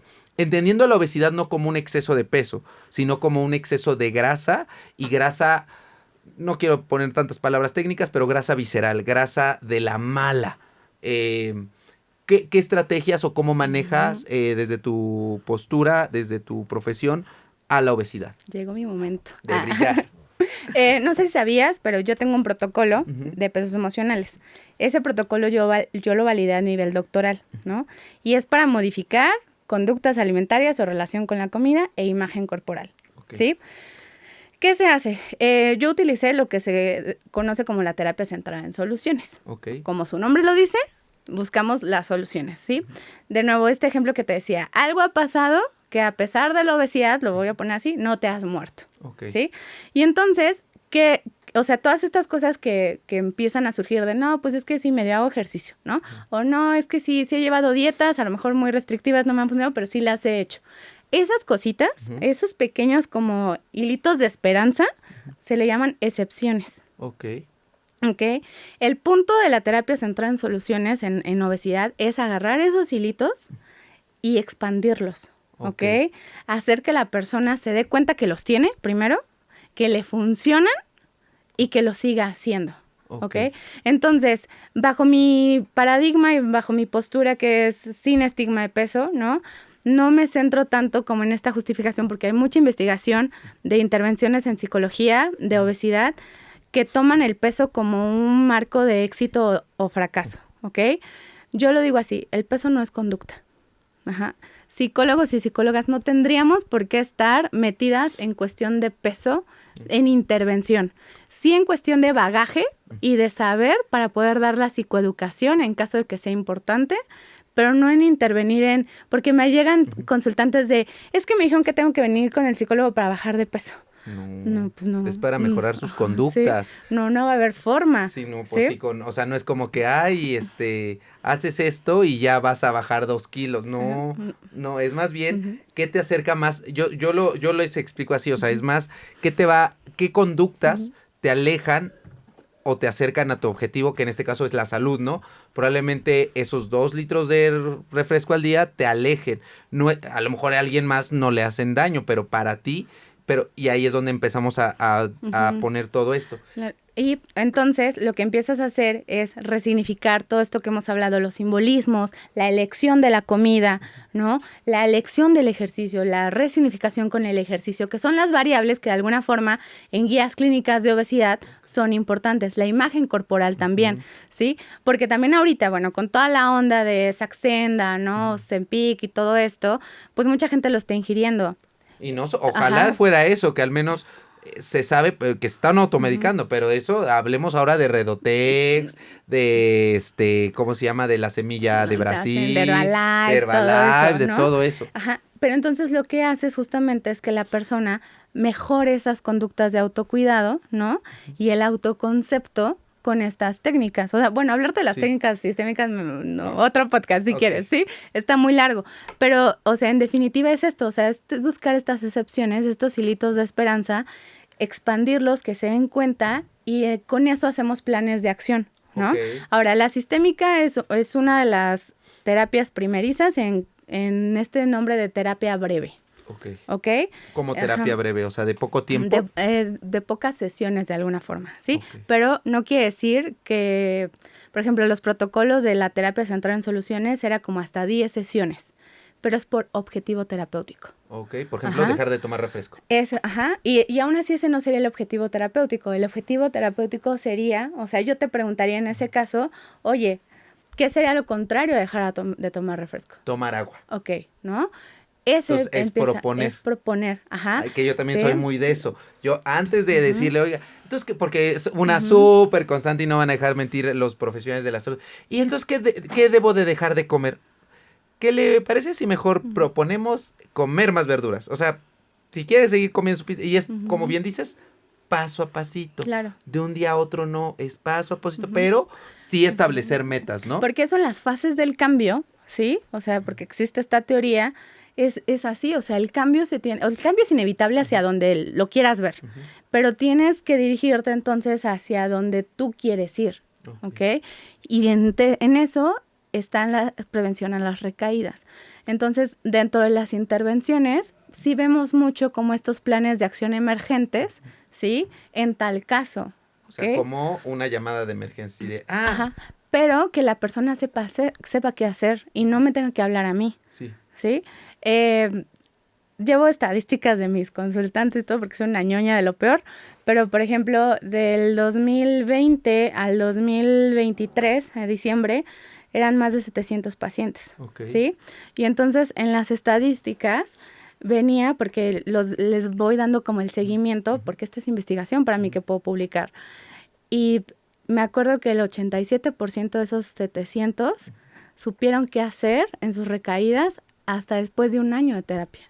O sea, decimos recaídas Ajá. ante su objetivo, ¿no? Ajá. Como tomar agua y si, ay, no tomé agua hoy, ¿qué voy Ajá, a ¿qué hacer? voy a hacer? ¿Sí? Ok. Entonces, eso está padrísimo, ¿no? Oye, y ahora, hablando, Ujú, ya lo estuvimos ujú, mencionando, lo de redefinir o ujú, resignificar ciertas enfermedades. Una de las que está, bueno, obviamente vamos a hablar de obesidad, pero no sé si tenga que ver esto, ujú. porque, y no sé si ustedes lo sepan, para ciertos grupos radicales está mal dicho obesidad. Entonces, a mí dime gorda, porque la palabra gorda, o si voy a decir obesidad, le voy a poner OB y en la I un asterisco, así como en las groserías Ujú, ponen un otro signo. De eso va lo de resignificar o redefinir la palabra obesidad. ¿Tú qué ujú, opinas sobre nombrar la obesidad? Nosotros ya hemos dicho en este canal que desde el punto de vista ujú, médico también se busca cambiarle el nombre médicamente, pero ujú. psicológicamente, ¿qué opinas sobre esto de cambiarle el nombre a la obesidad y ya no llamarla obesidad? Ok. Antes de contestarte esto, los terapeutas constructivistas, que somos los sistémicos, hay un paradigma. La realidad se construye a través del lenguaje. ¿Ok? ¿Qué pasa? Para tú hacer una redefinición, tiene que ser al marco de referencia. ¿A qué me refiero con marco de referencia?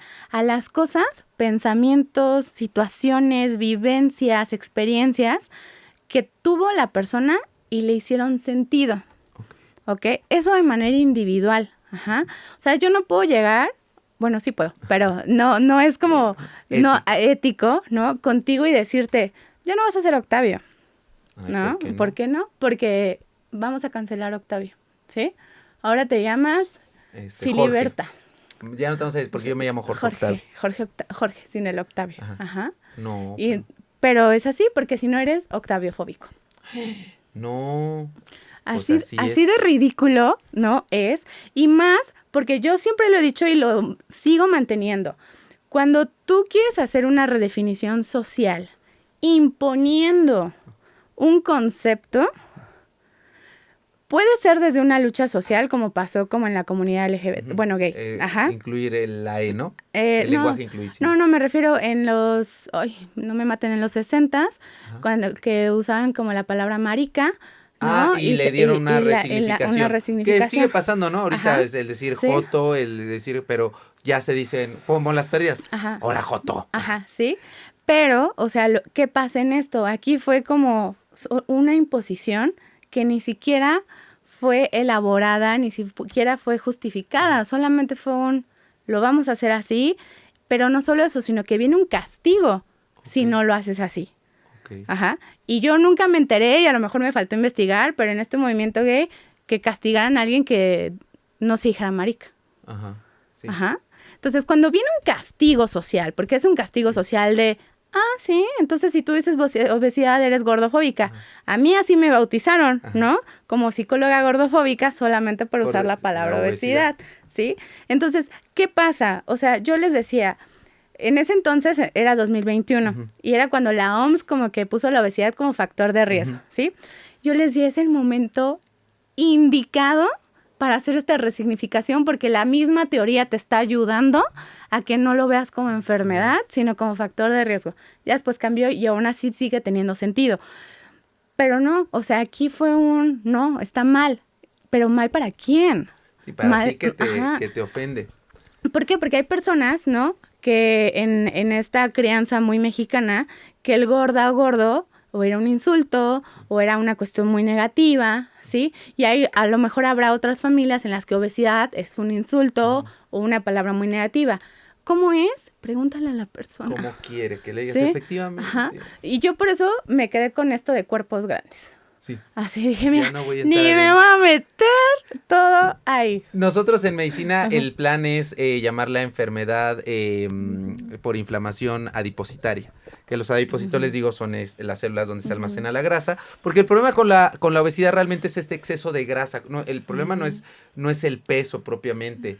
Así como hemos dicho que acá el índice de masa corporal, pues al menos sobre todo en el sobrepeso, pues puede ser sobrepeso, pero de músculo y no de grasa. El problema aquí es que la grasa, y sobre todo la grasa visceral, es la que realmente daña. Y aquí yo te quería... dime. No, espérame, es que tengo que contarte este chismecito científico, ¿sí? Okay. Hay una autora en temas de estigma de peso que se llama Rebecca Poole, ¿sí? Y ella llevó una investigación, 2 investigaciones de hecho, en donde le preguntaba a la gente cómo quería ser nombrada. Si como gorda o gordo, o persona con obesidad, o cuerpo grande, o exceso de peso, ¿sí? En estas investigaciones se hizo una revisión sistematizada de esto. Salió que las personas no quieren ser nombradas gordas, ¿ok? Y tampoco quieren ser nombradas como personas con obesidad, sino que estaban cómodas con cuerpo grande. De ahí por eso me agarré de eso. De cuerpo grande. De cuerpo y abajo, grande. ahorita en la caja de descripción, todos estos artículos, para que no crean que nosotros lo estamos inventando acá con fundamento científico. Pero efectivamente, pregúntale cómo yo, y tan solo cuando ya en la consulta y tienen 2 nombres. Yo, por ejemplo, ahora que retomé la terapia por esto del TDA, uno de mis terapeutas se llama José Ángel. Saludos, porque sé que ven mis videos. Y yo le pregunto, ¿cómo quieres que te diga? O sea, Ángel o José. Pues como hay quien me llama Francisco. Pues le voy a decir Pancho. No me gusta Pancho, dime Francisco. No, Pancho. Respeta, nada más te está pidiendo que le digas como quieres que no te quita parte a ti nada. Y acabas de decir esto, ¿qué es el estigma y el sesgo de peso? Que es la siguiente pregunta. Porque en términos sencillos es lo que ahora le llaman gordofobia, pero que de cierta manera el término correcto es sesgo y estigma de peso. ¿A qué se refiere esto? El sesgo de peso son todas estas creencias, pensamientos o actitudes que tenemos en torno a una persona por su tamaño de su cuerpo o por su peso, ¿sí? Ubicas a Úrsula de Disney. Sí. ¿Cómo es Úrsula? Es la mala, es la que se burla, la que siempre va a querer y va a anhelar ser como Ariel, ser flaca, delgada y tener un hombre a su lado. Ok, ¿no? La creencia sería justamente uno que es gorda, ¿ok? Que es mala, ¿sí? Eso, así, cuando lo vemos de esa forma, ese es mi sesgo, lo que yo creo. Yo creo que las personas gordas son flojas. Como Adrián Marcelo. Son indisciplinadas. ¿Sí? Las gordas no merecen respeto. Exacto. Así lo dice, viejo desgraciado. Pero mira, te voy a agarrar este siguiente ejemplo. Es como una cadenita. El primer eslabón es el sesgo. El siguiente eslabón es el estigma de peso. Es poner todas estas creencias, pensamientos y todo lo que tú piensas en un estereotipo social negativo. ¿Ok? Mala. Está indisciplinada, está sentado siempre en un sillón, con su refresco a un lado. No merece respeto. No merece respeto porque es portada de una revista. Está normalizando la obesidad. Ay, cómo me caen gordos. Es como si, a mí me dio tanto coraje cuando pasó esto con Michelle. Con Michelle. Porque, a ver, es como si a una persona con cáncer de mama la pusieras en la portada. No te está diciendo, ten cáncer de mama.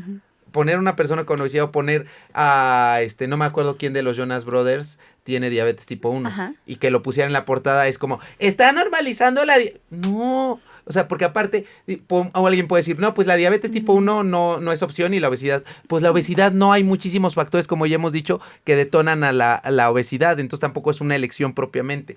Pero eso es entonces el estereotipo. El estereotipo. Y después hay un tercer eslabón, ¿no? Que es la discriminación de peso, que es el trato injusto de las personas por su peso, ¿sí? No te doy trabajo. No te doy trabajo, no puedes ser mi pareja, ¿no? O eres la escondida, ¿sí? O no te saco en portadas de revista. En portadas de revista porque no lo mereces. Sí.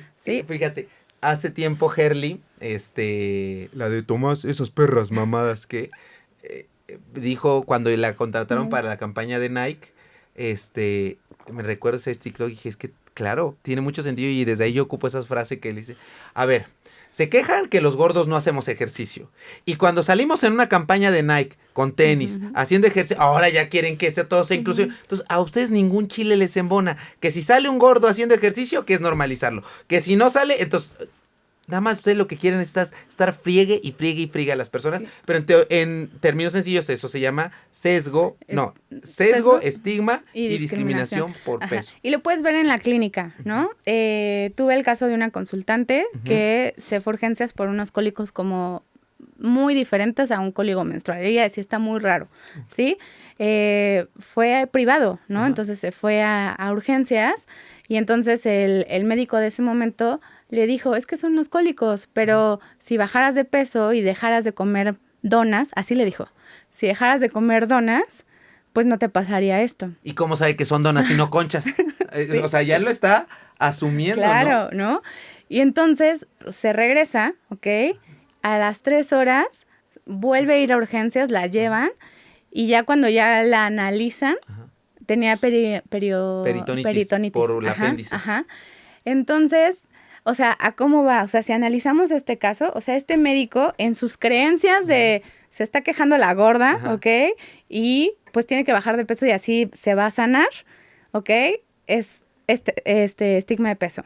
Y al negarle la atención se vuelve discriminación. Pero tú dime qué pasa cuando un médico te niega la atención, ¿cómo se le llama? Negligencia. Exacto. Y lo acusaron. No. Ay, acusen, no se queden callados, porque no puede ser eso posible.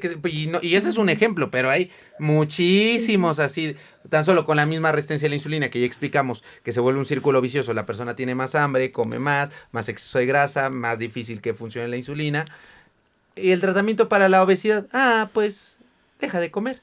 Como si fuera tan fácil. Sí. Yo les pongo el ejemplo cuando dicen los médicos, pues ya coma mejor y haga más ejercicio. Pues es como si tuvieras cáncer y fueras con el oncólogo y el oncólogo te dijera, pues ponte la quimio. Claro. Pero, ¿cuál?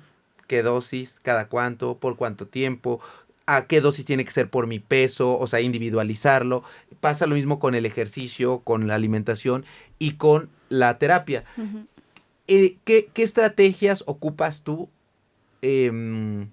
en el abordaje, por ejemplo, de una persona que tiene obesidad y ya tiene prediabetes?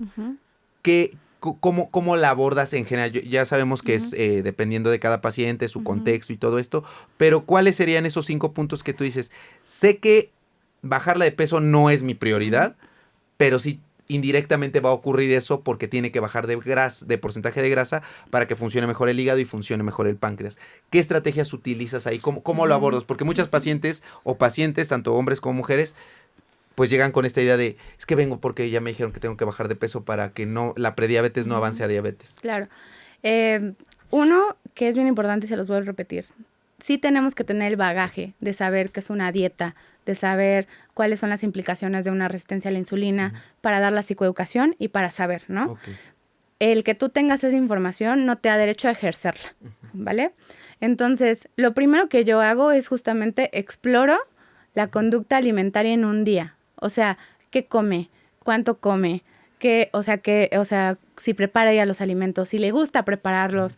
Y si te das cuenta, me estoy yendo a pura conducta alimentaria en todas sus vertientes, ¿sí? ¿Cuándo come? ¿Por qué no come? Si hay atracones, si hay antojos. ¿Qué entiende la persona por atracones? Porque gracias al discurso radical, todo el mundo cree que tiene atracones o TCAs y no es así. Que ahorita vamos a hablar sobre eso. Pero, o sea, ese es como mi primer punto, o sea, explorar la conducta alimentaria en todo esto. Entonces, dentro de mi bagaje yo tengo una maestría en sobrepeso y obesidad, en donde vi como nutrición y todo eso, no doy dietas. Como otras nutriólogas que dan citas. Pero lo que sí, o sea, me da una idea, porque entonces le digo, oye, carbohidratos, o sea, tortillas, come. Sí, mi nutrióloga me mandó 2 en todo el día. Y yo, ¿what?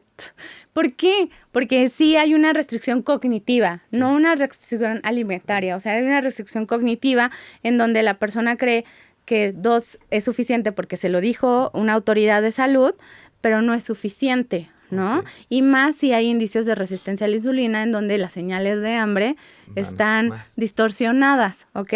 Entonces, primero exploro todo eso, ¿ok? 2, la verdad yo sí recomiendo, yo tengo 2 nutriólogas así. Con las que están ahí. Con mi equipo multidisciplinario. Uno es deportivo, que es David Campos, y la otra es María Paula. Ay, la conoces, la del programa. Ella, María Paula, es igual mi nutrióloga clínica. Entonces, ¿por qué? Porque ya sé su forma de trabajo, porque sé que realmente no es restrictivo, porque sé que están en este proceso conmigo de libre estigma de peso, ¿ok? Y entonces es lo que le digo, mira, y se los pregunto, oye, ¿estás interesada en un plan alimenticio? No, cuéntame.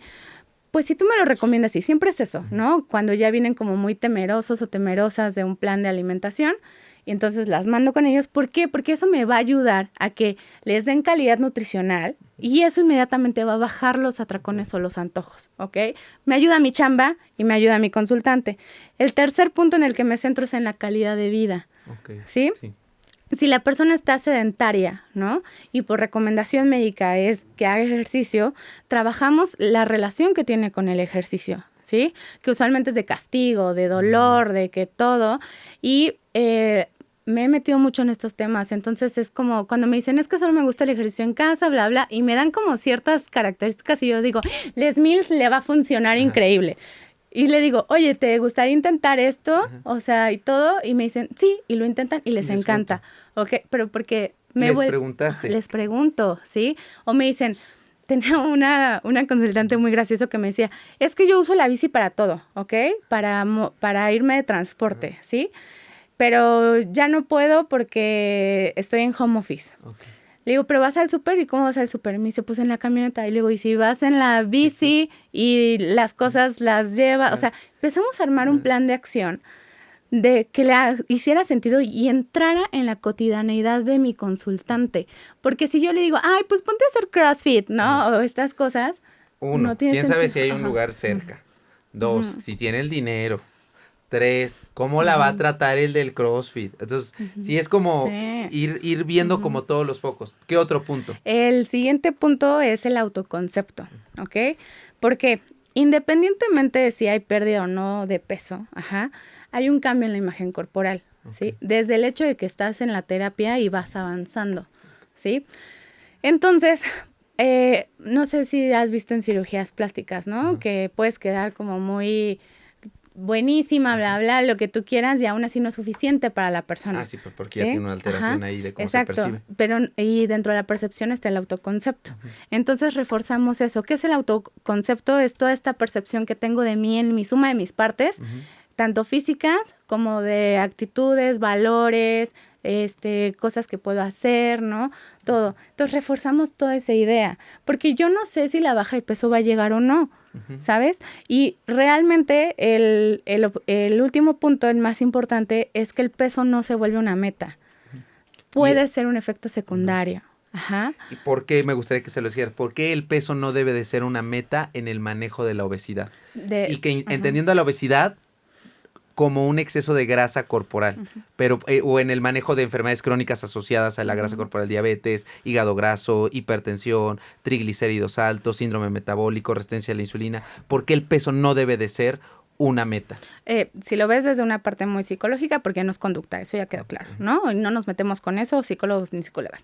Pero dentro de las guías clínicas de la Obesity Canada y todo esto, o sea, se dieron cuenta, ¿no? Que centrarse en el peso era estigma de peso.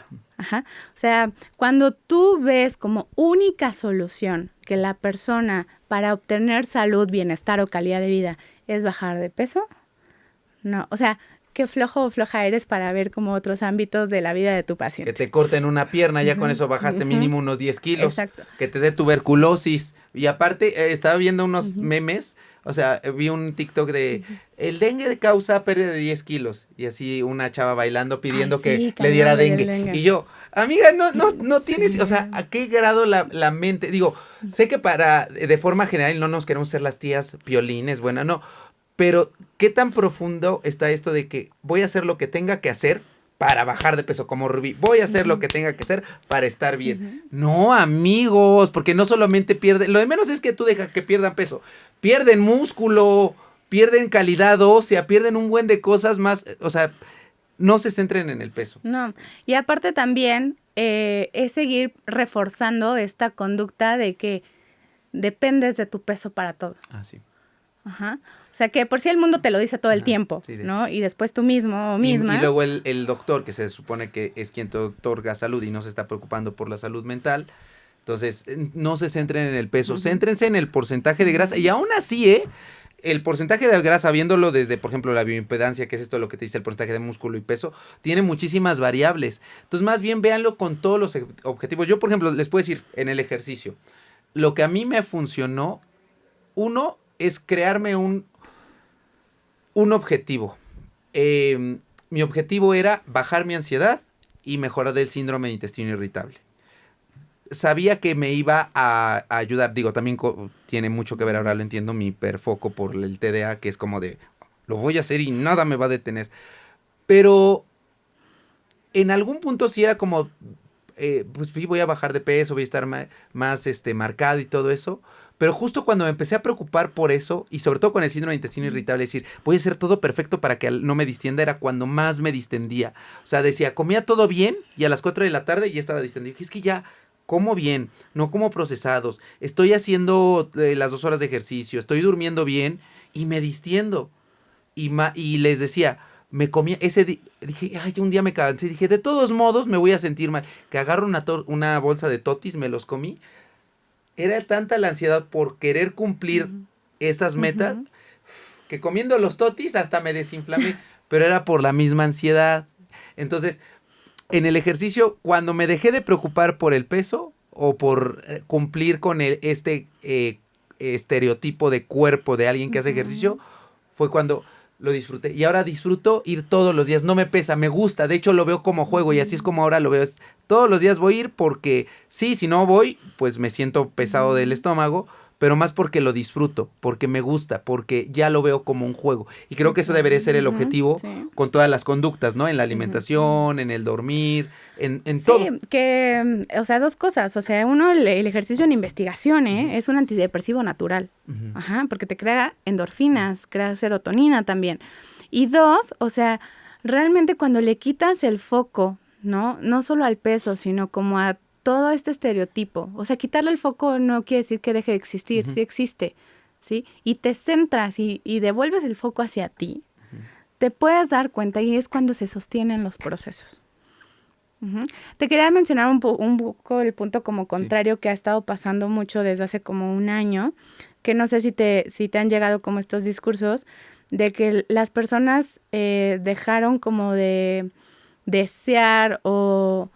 No desear, sino más bien, si bajaban de peso, les decían que eran gordofóbicas internalizadas. Ah, sí. Okay. Que si bajabas de peso, eras gordofóbica. Que si iban a su consulta, sí, no, pues no. ¿Qué provocó eso? Una doble culpa paradójica, ¿ok? Porque, por un lado te decían, ay, sí, muévete y movimiento y toda esta parte.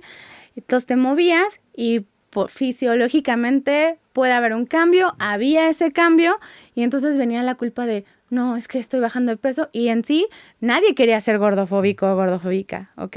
Entonces no te centres así. El estigma de peso, la teoría, no está peleada con la pérdida de peso. O sea, en las guías clínicas lo dicen, en caso de ser necesario, o sea, pero aún así no te diriges a eso.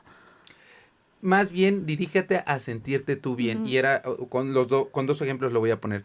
Muchas veces cuando llega un paciente con diabetes a la consulta, le digo, ¿cómo ha estado? O sea, pero genuinamente preguntarle cómo se ha sentido usted.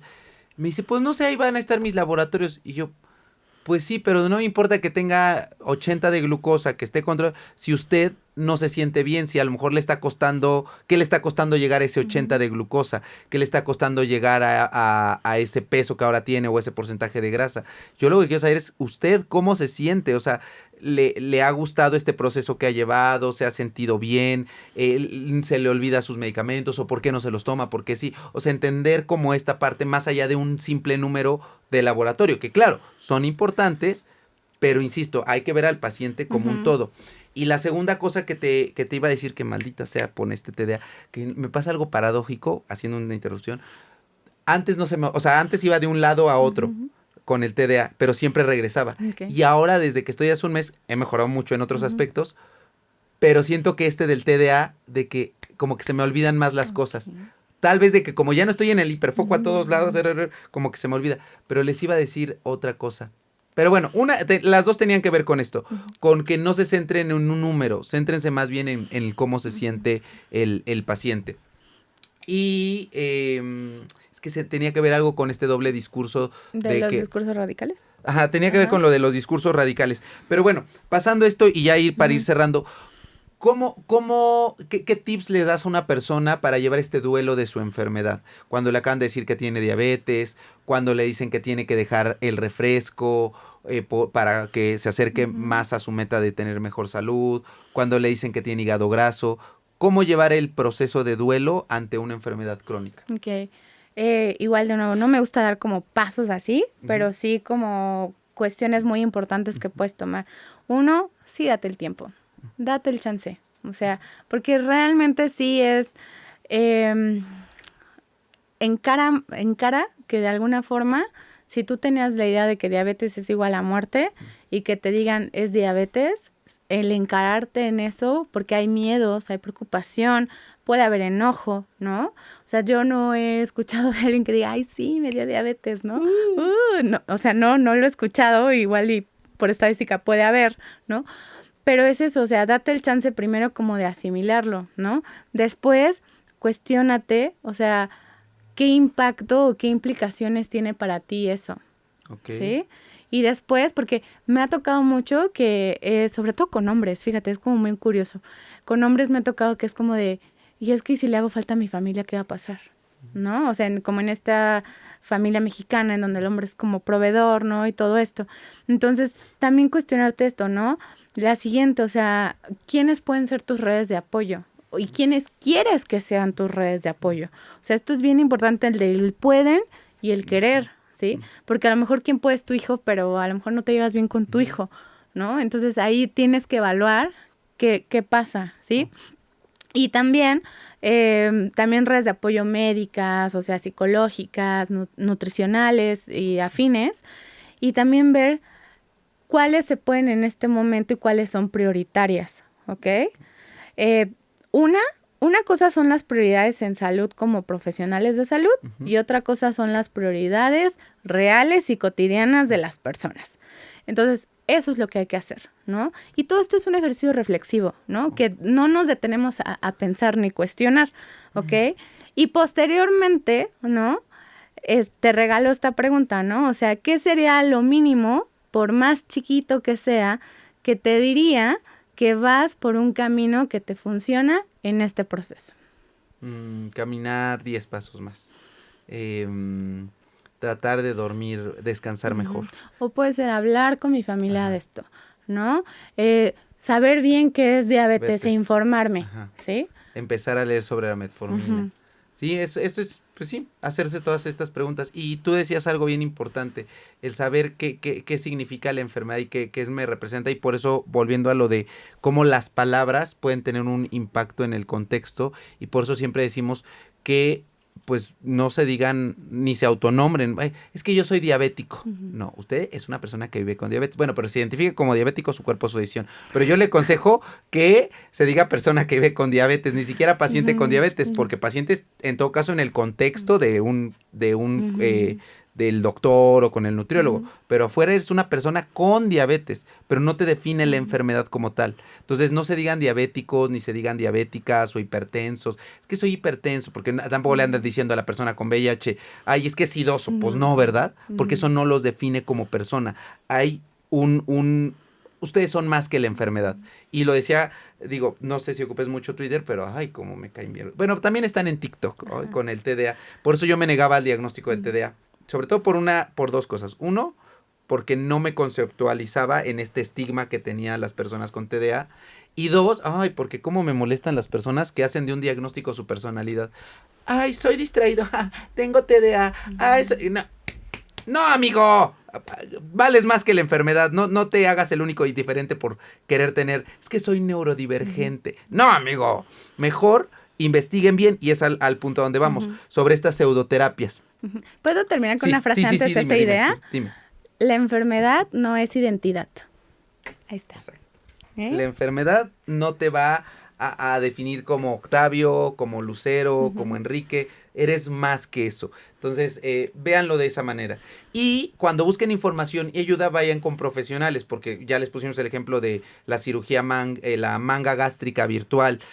¿Qué opinas? Porque hay mucha charlatanería, como por ejemplo la programación neurolingüística para bajar de peso. ¿Los pensamientos bajan de peso? ¿O qué opinión tienes entre la PNL y la pérdida de el manejo de obesidad? Uno, o sea, que son discursos que se agarran del deseo que la gente tiene, ¿ok? Porque ¿quién no ha deseado bajar de peso? ¿Ok? Y rápido, con pensamientos. Y no solo eso, sino que es culpígeno, ¿sí? Es como de, es que tienes o estás gordo porque tu madre te abandonó. Ay, ¿no? O es que es toda esta seguridad alrededor de tu cuerpo porque no te sabes relacionar con hombres y porque tu energía masculina es más fuerte, ¿no? ¿Qué pasa? O sea, todas estas interpretaciones al aire, porque esas son, o sea, son interpretaciones al aire, vienen de la bioenergética. ¿Ok? Aunque sea PNL, aunque sea constelaciones familiares, que constelaciones familiares no es sistémica, ¿eh? O sea, eso es charlatanería. Ya lo hemos dicho acá con Quique Bien Parado, con Adrián Salama, con quién más ha venido acá. Creo que ya, bueno, con Lorena, psicóloga, que también no la quieren mucho, pero a mí no me importa. Mientras a mí me caigan bien y sepa que son buenas personas y está fundamentado, los voy a traer. Y ¿la hipnosis tiene algún fundamento para el manejo de obesidad o enfermedades crónicas o en general? La hipnosis como la venden, Ajá. así de... Duerme. Ajá, no, para nada. O sea, en sistémica existe la hipnosis ericksoniana, Ajá. pero es a través del discurso. Es todo lo que acabamos de hacer, las preguntas paradójicas, todo eso, y tiene una fundamentación, ¿sí? Pero la hipnosis, como la venden como pseudociencia, no, para nada. Porque, les voy a decir por qué. Sí es muy fácil bajar de peso, ¿sí? Tú agarras en la mañana, levántate, pésate, ve al baño y vuélvete a pesar y bajaste de peso. Córtate una mano, Ajá. que te tuberculosis. Bajaste de peso, ¿ok? Y entonces de ahí se agarran estas pseudociencias del placebo, de lo fácil, ¿sí? Y no solo eso, del dolor de las personas. Hay un conferencista bioenergético, no me acuerdo cómo se llama, pero llena bien cañón, así, conferencias. Uno y de tiene, lentes, ajá, con barba. Fernando. Ajá, ¿sí? Fernando. Él tiene, o sea, véanlo así, yo le llamo la fórmula del charlatán, ¿sí? La fórmula del charlatán es que te dan evidencia científica, Ajá. ¿ok? Pero así de esta que encuentras en Wikipedia, ¿sí? ¿No? Ándale, ese. Por aquí va a aparecer la cara, ya le hicimos mero. video. Ajá. Entonces, viene una explicación científica en donde tú confías un poco, ¿ok? Y dices, utilizan palabras rimbombantes. ¿sí? Ah, no, sí sabe, sí dijo eso. Se ponen en una autoridad, ¿ok? Y después, esta explicación científica te la lanzan con algo que te duela, ¿sí? Este compa, así le digo a los indeseables, este compa, ¿no? ¿Qué hace? O sea, y véanlo así en las conferencias, dice, ¿tú qué tienes? No, sobrepeso, no puedo bajar el peso. ¿Problemas con mamá? Ajá. Ay, sí, Ese es supo? ajá, ¿quién diantres no ha tenido problemas con su mamá, no? Entonces, traen una situación cotidiana, ¿no? Que ya viene la justificación científica. La situación cotidiana que te duele, la juntan, ¿ok? Y entonces te empieza a hacer sentido, porque es como, ay, viene el dolor, viene lo sensible. Sí. Y ojo, eso también pasa en cualquier, o sea, siempre jugar con las emociones vende. O sea, por eso la casa de los famosos. ¡Ah, me enoja! O por eso es cuando lloraba Lucerito para llegar a la meta del Teletón. O sea, siempre jugar con las emociones vende. Pero eso es manipulación, ¿ok? O sea, ese es el nombre real y es un tipo de violencia, ¿ok? Y entonces, después de esto de que te dolió, ¿no? Profundizan. ¿Sí? Profundizan de una forma en que ya saben, estos son los as de la manipulación, ¿no? Y aparte, te meten en una disonancia cognitiva o lo que conocemos como gaslighting, ¿ok? De que te hacen dudar de lo que piensas, de lo que sientes, a lo mejor tú tenías como ya bien fundamentado de, no, es que ya me dijeron que es diabetes, ¿no? Pero ahí te dicen, pero es que la diabetes significa que te falta lo dulce de la vida, ¿sí?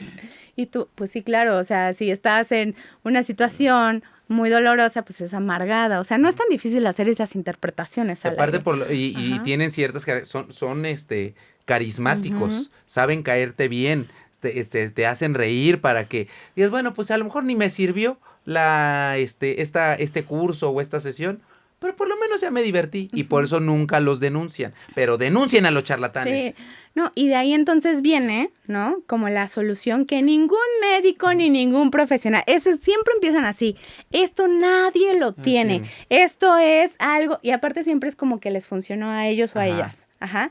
Y otra frase, la experiencia no es vara de calidad, ¿ok? Nada. Sin embargo, desde el punto de vista de marketing, el storytelling, el contar un chismecito, y más si es personal, vende. Por eso Frank Suárez, que le dice mucho doctor, y le dice que yo bajé de peso. Soy especialista en metabolismo porque yo bajé 50 libras y revertí la diabetes. Y pues claro, tienen un acento, aparte son extranjeros, como los médicos, es que son médicos cubanos, son buenos, la medicina germánica, la alemánica, la medicina china. Entonces la gente son bien babosos, amigos, la verdad. No anden cayendo en esas charlatanerías. Sí, no, entonces, eso, o sea, si cumple con eso y después la única solución, ¿no? Que te dan es lo que ellos o ellas venden. No, hombre, no, o sea, huye de ahí. Sí, con este café vas a bajar de peso y este tecito y curiosamente yo lo vendo. Sí, o con mi metodología, ¿no? Que no lo tiene ningún psicólogo, psicóloga. Que yo la creé, el que yo la Nirdoscora. Ajá, sí, o la Coral Mujáez. Ajá, esa no la he escuchado. No, uy, te la voy a pasar. Y ojo, te va a encantar. porque el Nirdoscora ya vimos que sí es doctor, pero también, por ejemplo, hay otra que no sé si has escuchado, la Patriderma, que lo peor es que sí es dermatóloga, sí es o sea, sí tiene las cédulas, y habla de la biodescodificación y que es la única que puede tratar eso. Próximamente también a ti te vamos a echar. Es que ese es el problema, o sea, miren, yo sé que como profesionales de salud, a mí, por ejemplo, en mi carrera, me formaron con esto de que tenía que ser altruista, ¿no? Y que tenía que ayudar y todo eso. Y sí, pero eso no me paga mis cuentas. Ajá. Puede haber modelos de negocio, ¿no? Como profesionales de salud, sobre todo como psicólogos y psicólogas, en donde puedas tener como esa ayuda y esa postura altruista, pero también teniendo o sea, y vivir bien, ¿no? Sí. O sea, y todo, y con lujo si tú quieres, pero desde la ética y desde la congruencia. Ajá. Porque si entonces empiezas a inventar cosas, ¿no? Como hay una consultante me dijo que venía de un psicólogo, cero conocido, de un psicólogo que el programa para bajar de peso eran consultas de 1:30, ¿no? Y era media hora de elíptica, ¿ok? Y en la elíptica se contaban cosas, o sea, él ponía la elíptica así y ella aquí, ¿no? Y después de que se contaban y gritaban así de ¡fuera! ¡Sonríe! No, sí. ¡Que nadie te quite esa sonrisa! Ajá, cosas así. Pasaban y él les lavaba los pies con cuencos, una cosa así. Entonces, sí has visto estos que te dejan como las bolsitas negras, los ponen en las plantas de los pies. Ajá. ¿Sí? He visto unos que hacen de bioenergética, que ponen los pies y se ensucia el agua. Ándale, y es todo lo que traías cargando. Cosas así. Ajá. Su mugre, ¿no? Señora de sudor. Eso. Y después, o sea, eso ya era 1 hora, ¿ok? Ajá. Y la siguiente media hora las masajeaba. Y yo... ¿Y eso dónde está? Ajá. Entonces, pero obviamente si eran muy gorditas o muy gordas, no las masajeaba tanto. ¿Ok? ¡Cochino! Sí. Entonces, o sea, eso estaba muy fuerte, ¿no? Porque se vende como psicólogo. ¿Sí? Y anda tocando. Y primero, o sea, tocando, ¿qué tiene que ver hacer elíptica en tu consulta psicológica? Lo de los cuencos, no, todo mal. ¿Sí? Oye, ¿y con algún suplemento no has tenido experiencias? Uy, no. A ver, el que más recuerdes tú.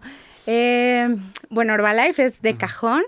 Pero hay otro suplemento que es la Slim Boost, la vacuna que están poniendo ahorita en las medicinas estéticas. Es la que le pusieron a MP3, pero es Tirzedapid, nunca lo puedo pronunciar bien. No. Pero haz de cuenta que es un medicamento que también servía para la diabetes. Aquí... No, entonces no es esa, se llama Slim Boost. Ajá. A ver, vamos a buscar. Así, porque me acuerdo que eso me dijo mi consultante, Slim ¿no? Boost. Le suprimía el apetito y todo esto, pero aparte le daban todos estos polvitos tipo Vibri. O sea, la llenaban de polvo, ¿ok? Y le daban una pastilla que se llama Alka Plus. Es una verde que está muy viral en TikTok ahorita. Es que el Slim Boost son sueros vitaminados. Pues eso Pero pues eso no. Eso le inyectaban. Ajá. Y la otra pastilla, ¿cómo es que se llama? Alka Plus. Es una cosita verde. Alka Plus. A ver, Alka Plus, vamos a buscarlo, ya me salió acá. Vamos a ver. Sí, acá sale. Es este. Ajá, A ver, vamos a leer qué es. Y entonces llegó contigo. Ajá, y llegó conmigo y llegó así con una gastritis impresionante. Y entonces ahí siempre es, ve al médico, descarta daños orgánicos y estamos trabajando a la par, pero sí es importante que vayas. Tiene como cosas hierbas así, lo venden muy natural. Y aparte lo venden en Farmacia San Pablo. Amigos, no se presten esas cosas. Ay, no, por acá va a aparecer la imagen del Alka Plus y vamos a ver realmente qué trae. Es que no dice. Y luego ustedes se andan tomando y quién sabe qué. Pero no se quieren poner la vacuna porque quién sabe qué traiga. Ay, no. Pero bueno, Lucero, ¿qué mensaje final te gustaría dejarle a todos nuestros invitados acerca del sesgo y estigma de peso, la diabetes y el manejo conductual, el manejo a través de la terapia para mejorar estas condiciones médicas? La primera, tu proceso ante el diagnóstico de cualquier enfermedad, o sea, yo sé que ahorita estamos hablando de diabetes, obesidad y hijas, no estás solo. O sea, no te aísles, ¿sí? De esto, ten tus redes de apoyo, ¿ok? Y a lo mejor no puede ser tu familia, pero sí puede ser un podcast, sí puede ser un profesional de la salud, un podcast fundamentado, ¿eh? O sea, Sí, tampoco... le hagan caso a la magia del caos. Sí, no. Y esa es una. La otra, justamente, o sea, no te centres en el peso para lo que quieras hacer con tu enfermedad. Céntrate en tu calidad de vida, ¿sí? Y en todas estas conductas, se llaman conductas de autocuidado, son estas acciones que hacemos que nos ayudan, ¿ok? Que nos benefician y que no nos ponen en riesgo, ¿sí? Y la tercera, pues justamente, o sea, que cada vez sea más como esta práctica libre de estigma de peso, ¿no? Porque da en la adherencia al tratamiento, da justamente a que las personas puedan venirse y acercarse a los profesionales de salud sin sentirse juzgados o juzgadas y evitan que se vayan con charlatanes, ¿no? O con productos milagro. Y que les estén haciendo más caso porque ellos sí los escuchan. Sí. Y muchas veces se sienten bien por el efecto placebo de que sí me escuchó, Sí. de que no me juzgó. Entonces, por favor, amigos, seamos más empáticos y dejemos de estigmatizar, no solamente en la obesidad o a la diabetes, sino más bien veamos qué es esto y, insisto, sí consideren siempre ir a terapia, que sea con un especialista. ¿Cómo te pueden encontrar en tus redes sociales? Como Pesos Emocionales, estoy en TikTok, en Instagram, tengo un podcast, ¿no?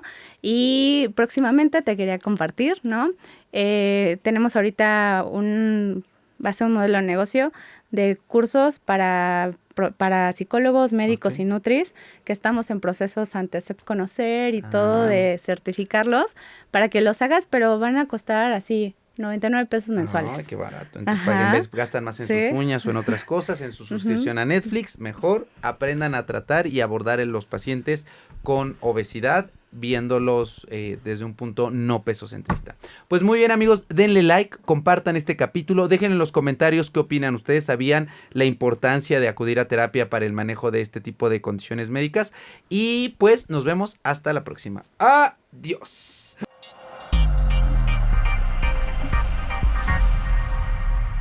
Ay, ahora sí, mucho chisme. Y entonces te peleaste con... Fíjate que es bien raro en el mundo gordo, ¿no? La fashionista y todo. La fashionista nunca me ha dado la cara. Yo no la topo, ¿no? Me tiene un odio por ti.